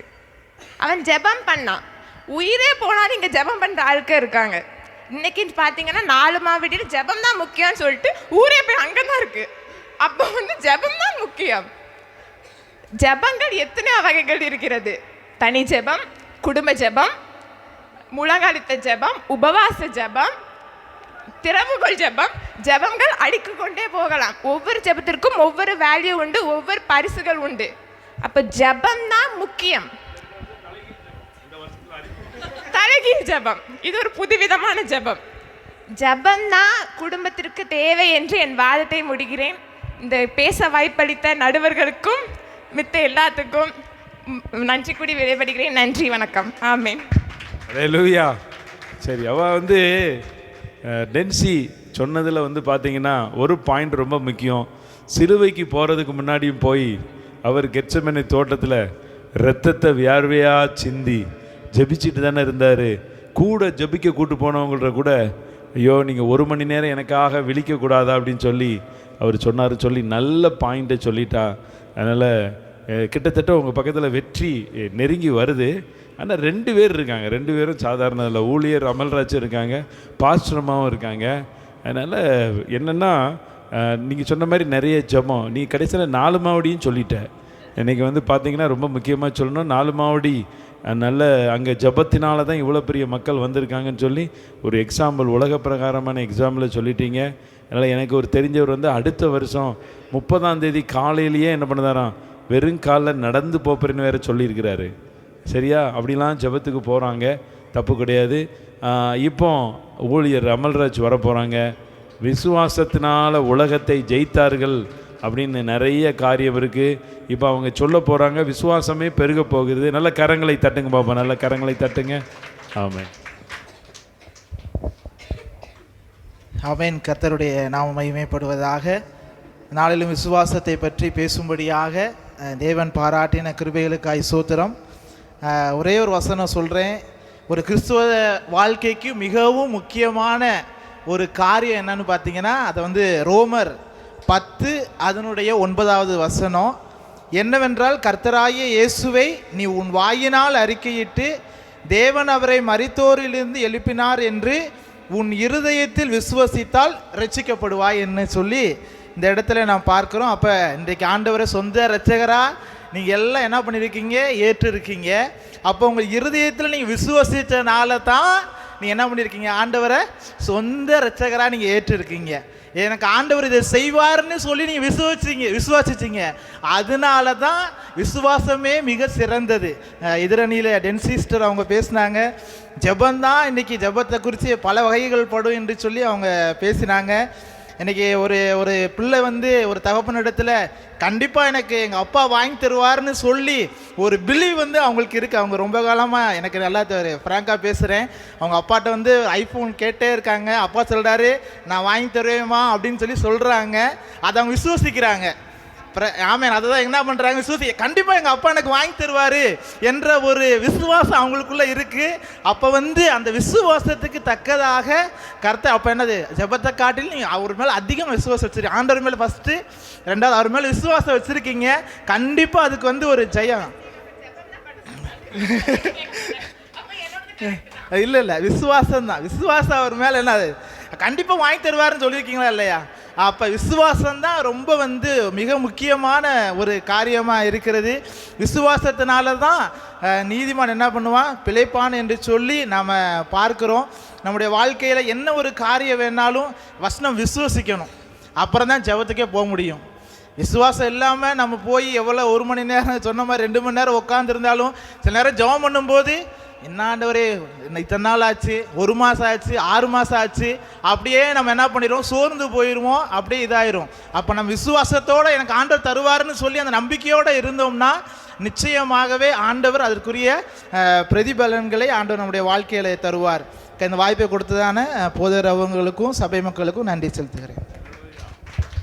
நல்ல அருமையாக சொன்னாங்க. ரோமர்லேருந்து கர்த்தராகிய இயேசு கிறிஸ்துவை என்ன பண்ணணும்?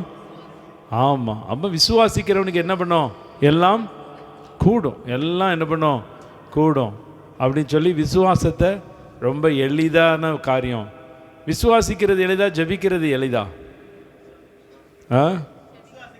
விசுவாசிக்கிறது தான் எளிது அப்படிங்கிறத எளிதாக சொல்லிட்டாரு. இப்போ நிறைவாக வந்து பார்த்திங்கன்னா ஜப வீரர் எங்கள் வீட்டில் வந்து பார்த்திங்கன்னா எங்கள் வீட்டம்மா எப்போவுமே ஜப வீரர் தான். ரெகுலராக காலை ஜபம் ஜபிக்கிறாங்க. நான் பல இடத்துல சாட்சியாக சொல்கிறேன். நான் ஒரு தடவை 3 மணிக்கு எழுந்திரிச்சு ஜெபிச்சுட்டு இன்றைக்கி 3 மணிக்கே எழுந்திரிச்சு ஜெபிச்சிட்டேன்னு சொல்லிட்டோம்னா அடுத்தால ஒரு வாரத்துக்கு 3 மணிக்கு எந்திரிக்க முடியாது. எத்தனை பேருக்கு இந்த அனுபவம் இருக்குது? அப்புறம் என்ன பண்ணுவோம்? நைட்டு ஜெபிப்போம், இடப்பட்ட நேரத்தில் ஜெபிப்போம். இப்படி தான் அந்த ஜபங்கள் சில நேரங்களில் இப்படி ஆயிடுது. அப்போ நான் உங்களுக்கு சொல்கிறேன், இப்போ நல்ல நிறைவாக தண்ணி குடிச்சிட்டு வர்றாங்க. தண்ணி காட்ட போகிறேன், என் கையை பார்த்துக்கிடுங்க, 3 பேரும் கவனிச்சுக்கிடுங்க, உங்களுக்கு தண்ணி காட்ட போகிறாங்க. அதுக்கு தான் தண்ணி எடுத்து சிம்பாலா 3 பேரும் விசுவாசமாக சொல்லியிருக்கீங்க, இப்போ உங்களுக்கு நான் தண்ணி காட்டுறேன் பாருங்கன்னு சொல்லி தண்ணி குடித்து பேச வர்றாங்க. நல்ல கரங்களை தட்டி அப்படியே நம்ம எல்லாத்துக்கும் கரங்களை தட்டுவோம். கரங்களை தட்டி நம்ம நல்ல நிறைவு வாதத்தை கேட்க போகிறோம்.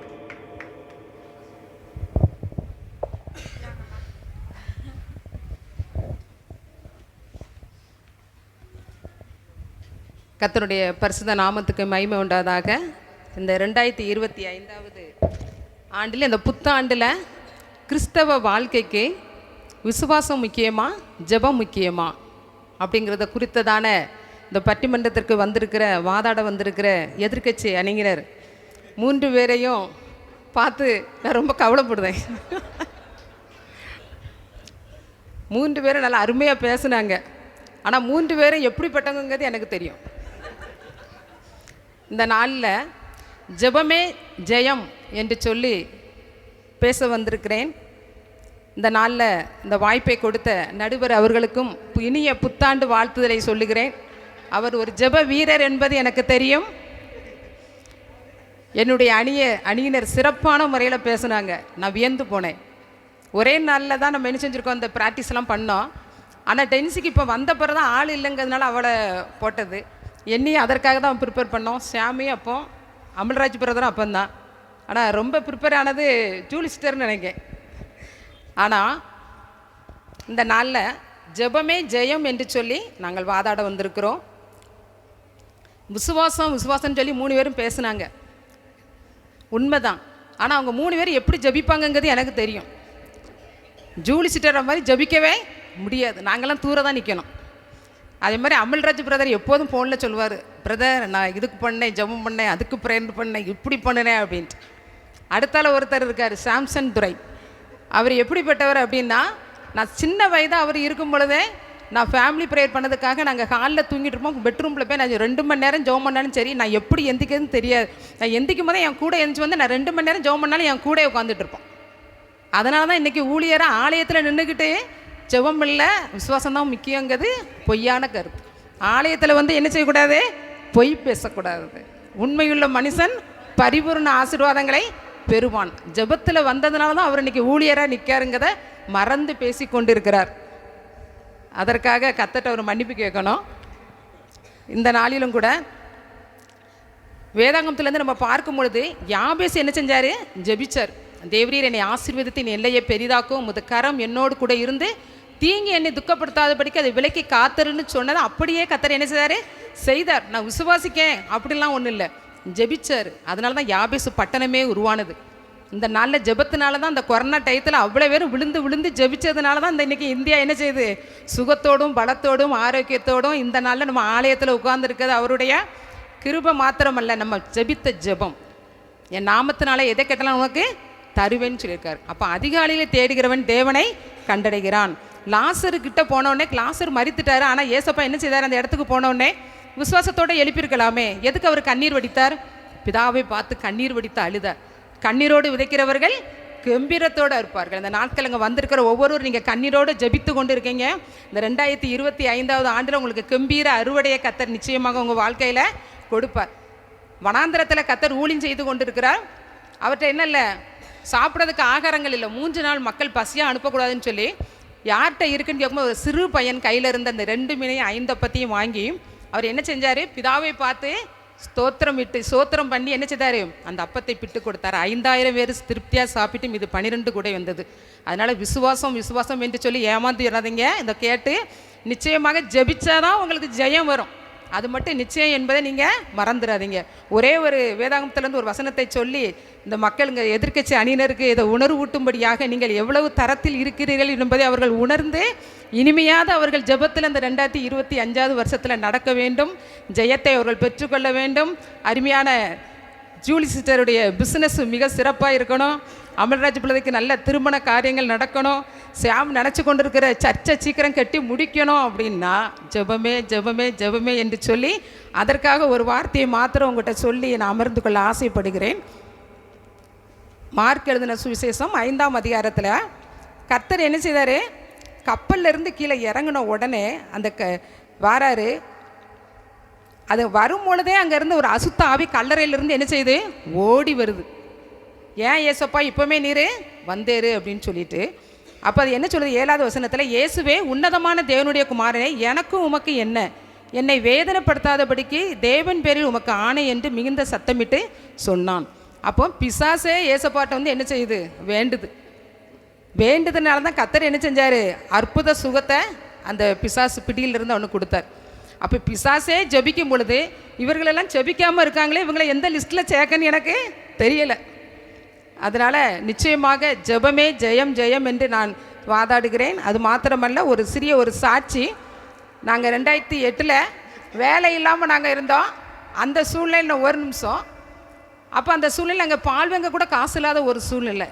ஆனால் நடுவர் அவர்கள் எப்படி ஜபிப்பார்கள் என்று சொன்னால், கோபமாக ஆண்டவர்கிட்ட சண்டை போட்டு, ஆண்டவரே நான் தசமபாகம் கொடுத்தேனே, ஆலயத்துக்கு ஒழுங்காக நான் போனேனே, உண்மையாக இருந்தேனே, நான் பீடி சீரட்டு சாராயம் எது குடித்தது இல்லையே, ஏன் என் வாழ்க்கை ஏன் அப்படின்னு சொல்லி கேள்வி கேட்டுக்கொண்டே இருந்தது, கணக்கே கிடையாது. அவங்க ஜெபித்த ஜெபத்தில் நான் 1% ஜெபம் பண்ணியிருக்க மாட்டேன். அதனால தான் கர்த்தர் இன்றைக்கி அந்த ஜெபத்தை கேட்டு, ஆனால் ஏன்ட கர்த்தர் பேசினார். என்ன பேசினார் அப்படின்னா, ஆதியாகமம் 26:3 நீ இந்த தேசத்தில் வாசம் பண்ணு, நான் உன்னோடு கூட இருந்து உன்னை ஆசீர்வதிப்பேன், இந்த தேசங்கள் யாவையும் தந்து உன்னை ஆசீர்வதிப்பேன் சொல்லி கர்த்தர் ஒரு ஆலயத்தை கர்த்தர் கொடுத்திருக்கிறார்.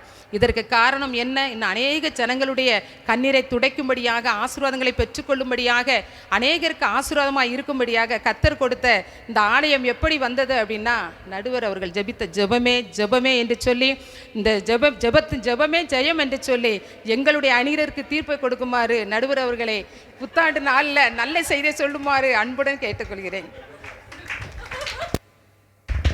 அதாவது நீங்கள் நல்லா கேட்டுக்கிடுங்க.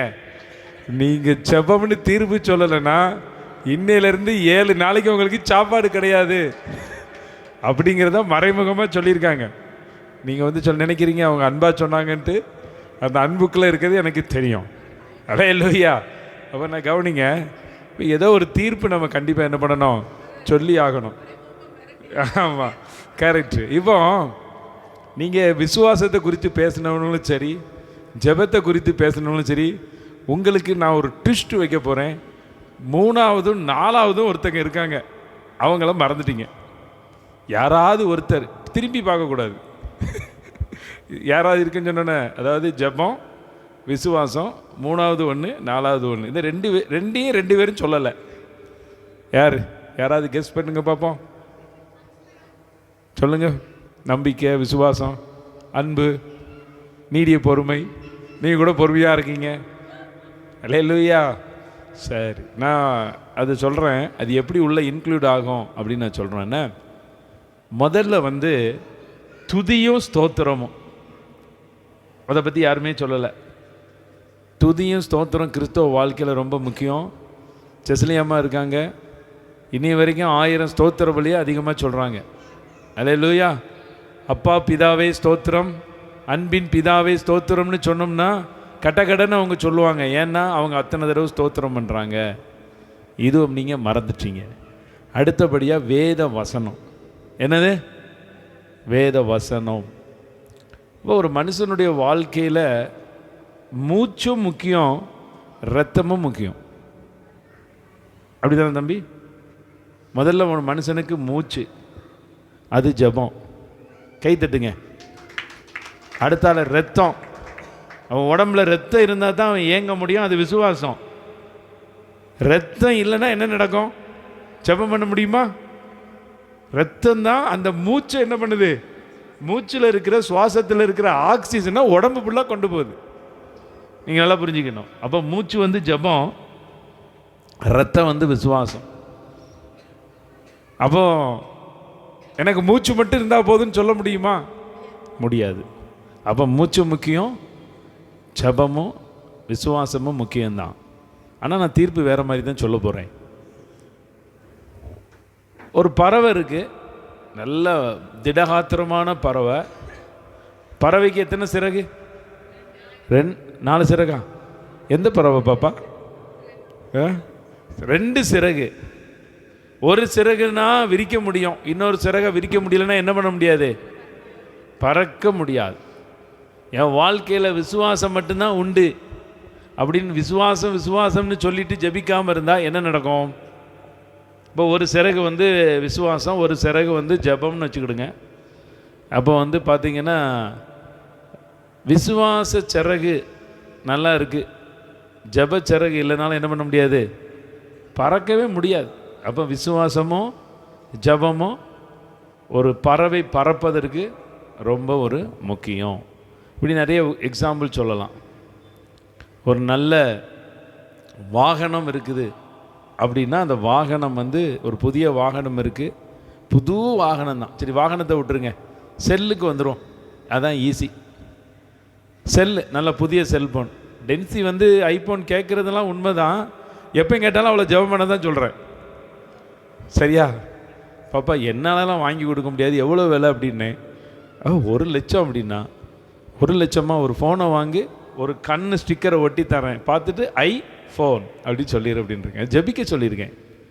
அப்போது செல்ஃபோன் எவ்வளோ விலை கொடுத்து வாங்கினாலும் சார்ஜ் இல்லைன்னா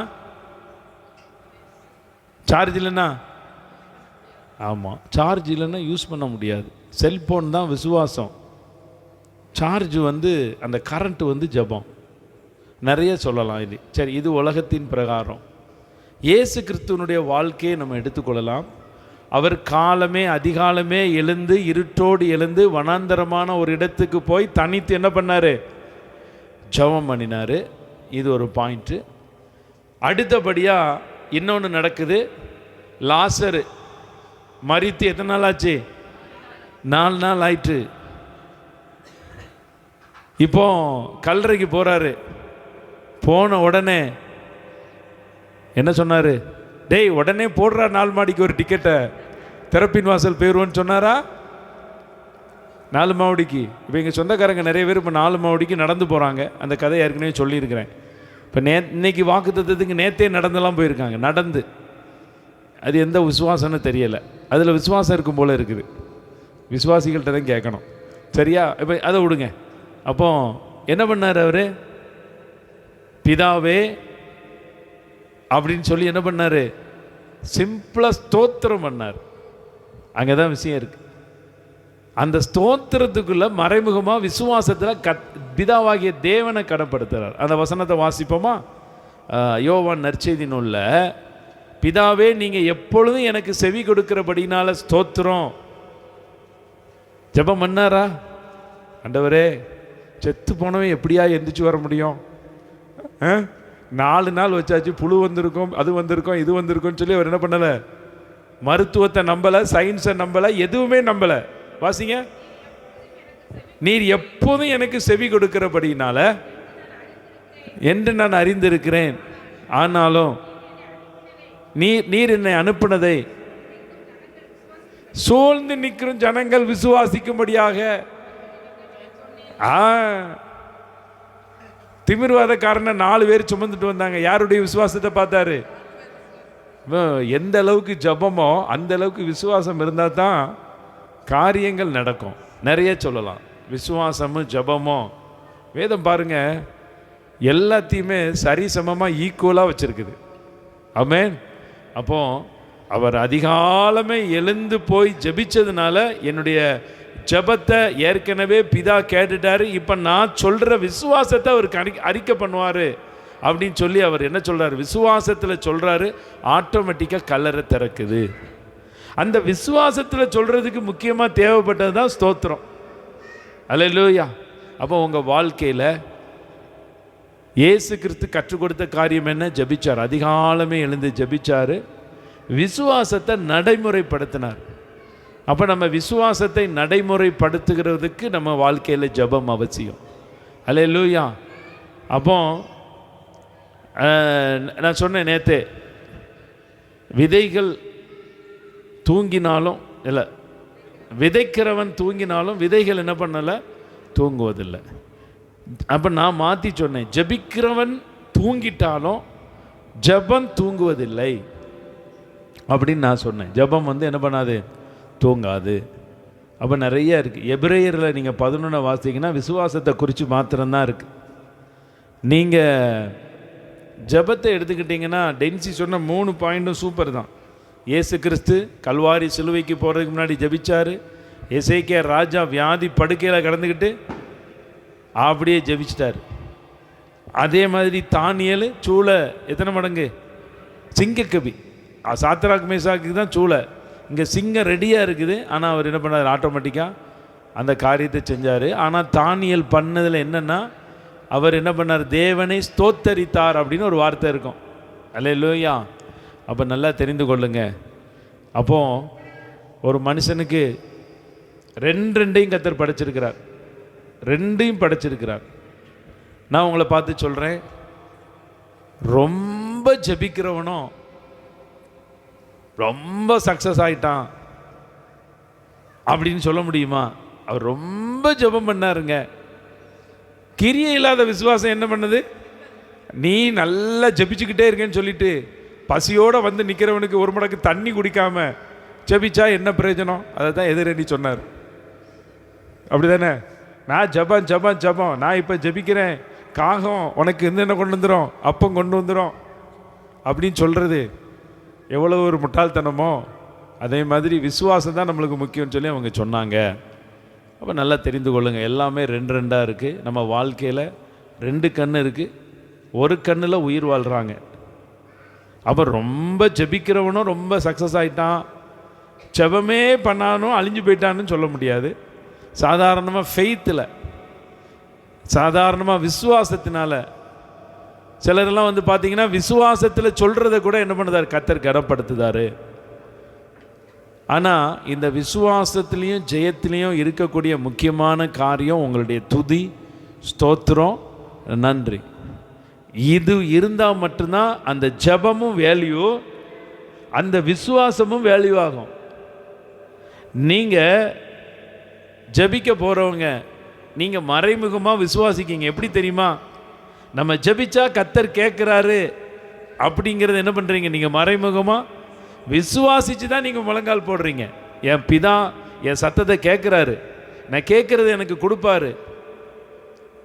நீங்கள் பாம்பை இப்போ மீனை கேட்டால் பாம்பை கொடுப்பானா உலக தகப்பன்? அப்போ தன்னிடத்தில் வேண்டிக் கொள்கிறவர்களுக்கு பரிசுத்த ஆவியை கொடுக்கறது அதிக நிச்சயம் அல்லவா? பரிசுத்த ஆவியானவருக்குள்ள தான் விசுவாச வரம் இருக்குது. ஜெபிச்சா தான் விசுவாச வரம் செயல்படும். அப்போ ஜெபம் ரொம்ப முக்கியம். நீங்கள் ஜெபிச்சா தான் விசுவாச வரம் செயல்படும். அப்போ நீங்கள் முழங்கால் படியும் போதே நீங்கள் விசுவாசத்தை நீங்கள் என்ன பண்ணுறீங்க, அறிக்கை பண்ணுறீங்க. ஆனால் ஜெபிக்காதபடியும் நீங்கள் துதிக்காதபடியும் விசுவாசம் வளரவே வளராது. இப்போ உங்கள் வாழ்க்கையில் ஒரு சின்ன நன்மை செஞ்சதுக்கு நீங்கள் நன்றி சொல்லி பாருங்கள். ஜெபத்தில் போய் ஆட்டோமேட்டிக்காக உங்கள் விசுவாசம் வளர்ந்துடும். ஒரு 500 ரூபா உங்களுக்கு தேவையாக இருந்திருக்கும், நீங்கள் 500 ரூபா ஜெபிச்சு வாங்கியிருப்பீங்க. நான் சொல்கிறேன், 500 ரூபாய்க்கும் ஒரே ஜெபந்தான், ஒரே விசுவாசம்தான். 500 கோடிக்கும் ஒரே ஜெபந்தான், ஒரே விசுவாசம்தான். நீங்கள் தெரிஞ்சு கொள்ளணும். 500 ரூபாய்க்கு நீங்கள் 1 மணி நேரம் ஜெபம் பண்ணணும், 500 கோடிக்கு 50 மணி நேரம் ஜெபம் பண்ணணுன்ட்டு இல்லை, சாதாரண ஜெபத்திலே நடக்கும். அப்போ நான் சொல்கிறேன், கிரியை இல்லாத விசுவாசம் செத்தது. ஆனால் நான் சொல்லி முடிக்கிறேன், ஜெபம் இல்லாமல் விசுவாசம் இல்லை, விசுவாசம் இல்லாமல் ஜெபம் இல்லை. இந்த 2ஐயும் ஆப்ரேட் பண்ணுறதுல முக்கியமான காரியம் துதியும் ஸ்தோத்திரமும் வேத வசனங்களும். சாதாரணமாக வேத வசனத்தை அறிக்கை செஞ்சு நன்மையை பெற்றுட்டு போயிடறாங்க. ஒரு ஊழியர் சொல்கிறார், அன்னைக்கு நான் பேசினேன் பிரதர், கொஞ்ச நாளாக எனக்கு ஜெபம் பண்ண முடியல, எனக்கு ஜெபிக்கவே முடியல, ரொம்ப நான் ஜெபிச்சது எதுவுமே நடக்கலை, விசுவாசிகளுக்கெல்லாம் ஜெபிக்கிறது நடக்குது, என்னுடைய ஜெபத்துக்கு கர்த்தர் ஒன்றுமே பதில் சொல்லலை. அப்போ நீ சொன்ன மாதிரி எங்கள் வீட்டம்மா சொன்ன மாதிரி நான்லாம் ரொம்ப சண்டை ஜெபம் பண்ணியிருக்கிறேன் ஒரு காலத்தில், இப்போ பண்ணுறதில்ல.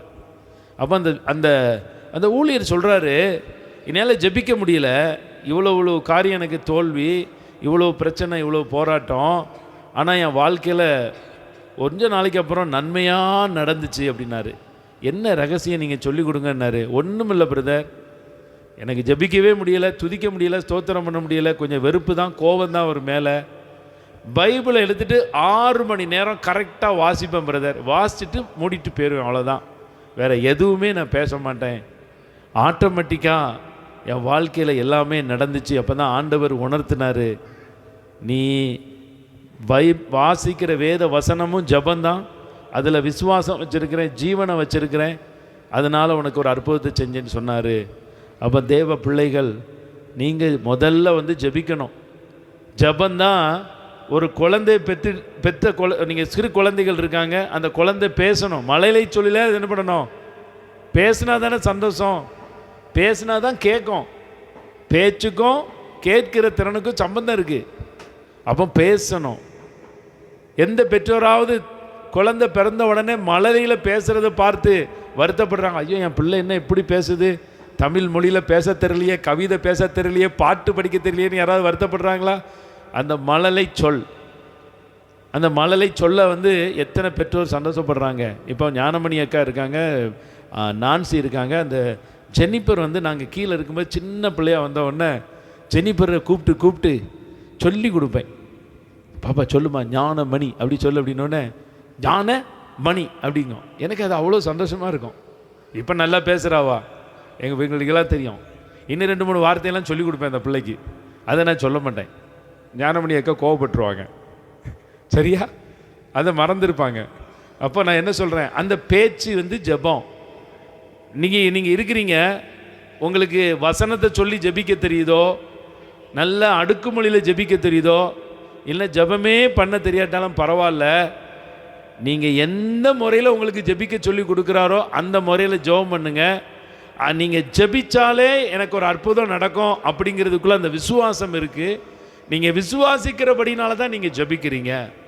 அப்போ நல்லா தெரிந்து கொள்ளுங்கள், ஜெபம் இல்லாமல் விசுவாசம் இல்லை, விசுவாசம் இல்லாமல் நீங்கள் ஜெபிக்கவும் முடியாது. நீங்கள் ஜெபிச்சாதான் விசுவாசம், விசுவாசம் இருந்தால் தான் ஜெபம் அப்படின்னு சொல்லி இந்த தீர்ப்பை நான் முடிக்கிறேன். அந்த தீர்ப்பில் ரொம்ப முக்கியம் என்ன அப்படின்னா, உங்களுடைய துதி ஸ்தோத்திரம் இருந்தால் மட்டும்தான் அது சீக்கிரத்தில் உங்கள் காரியத்தெல்லாம் கைக்கூடி வர பண்ணும். துதி ஸ்தோத்திரமும் வேத வார்த்தையும் உங்களுக்கு பேக்ரவுண்டில் பயங்கர சப்போர்ட். கர்த்தர் உங்களை ஆசீர்வதிப்பாராக. அதனால் அதனால் பார்த்தீங்கன்னா ஜெபத்தை குறித்து பேசினவங்களும் நல்லா பேசினாங்க, விசுவாச குறித்து பேசினவங்களும் நல்லா பேசினாங்க. அதனால் நீங்கள் 2 பேருமே நீங்கள் பேசின காரியம் தவறு இல்லை. நீங்கள் விசுவாசிக்கிறீங்க, நீங்கள் ஜெபிக்கிறீங்க, ஜெபத்துக்குள்ளே விசுவாசம் இருக்குது, விசுவாசத்துக்குள்ளே ஜெபம் இருக்குது. ஒரு தண்ணி எடுத்துக்கொள்ளுங்க, சீனியை போட்டு கரைங்க, அது இனிப்பாக மாறுது. அந்த சீனியும் தண்ணியும் பிரிக்க முடியுமா? பிரிக்க முடியாது. அந்த இனிப்பு சுவையும் சீனியும் பிரிக்க முடியுமா? தண்ணியில் கலந்துருது. இப்போ விசுவாசமும் ஜெபமும் ஒன்றா கலந்தது தான். அதனால் விசுவாசிக்கிறவன் பதறான். அல்லேலூயா. விசுவாசிக்கிறவனுக்கு எல்லாம் கூடும். யாபேஸ் வேண்டிக் கொண்டதை கர்த்தர் அவனுக்கு அருளினார். அன்னாள் தன் இருதயத்திலிருந்து ஊற்றுனதை கர்த்தர் கேட்டார். எங்கேயாவது ஜெபிச்சவனை கேட்கலன்னு சொல்ல முடியுமா? கேட்டிருக்கார். விசுவாசிக்கவனுக்கு கூடாமல் போயிருக்கான், கூடி வந்திருக்குது. அதனால் இந்த நாளில் நீங்கள் அதிகமாக ஜெபிங்க, விசுவாசம் பெருகும். எப்பமெல்லாம் உங்கள் வாழ்க்கையில் நடக்கணுமோ முழங்கால் போடுங்க, அதுலேயே கர்த்தர் உங்கள் விசுவாசத்தை கனப்படுத்துவார். அதனால் கேட்ட உங்களை நான் ஆசீர்வதிக்கிறேன். சொன்ன ஒவ்வொருத்தர் மீதும் கர்த்தருடைய கரம் இருப்பதாக. கர்த்தர் நல்லவர். கர்த்தருடைய நாமத்துக்கு மகிமை உண்டாவதாக. மீண்டும் உங்களுக்கு என்னுடைய புத்தாண்டு வாழ்த்துக்களை தெரிவித்துக் கொள்கிறேன். பக்கத்தில் இருக்கிறவங்கள்ட்ட நல்ல கரங்களை கொடுத்து எல்லாம் நீங்கள் உற்சாகமாக புத்தாண்டு வாழ்த்துக்களை சொல்லுங்கள். இப்போ பரிசளிப்பு சரி, இப்போ வந்து ஒரு சின்ன கேம் ப்ளே என்ன, அந்த கேமை பற்றி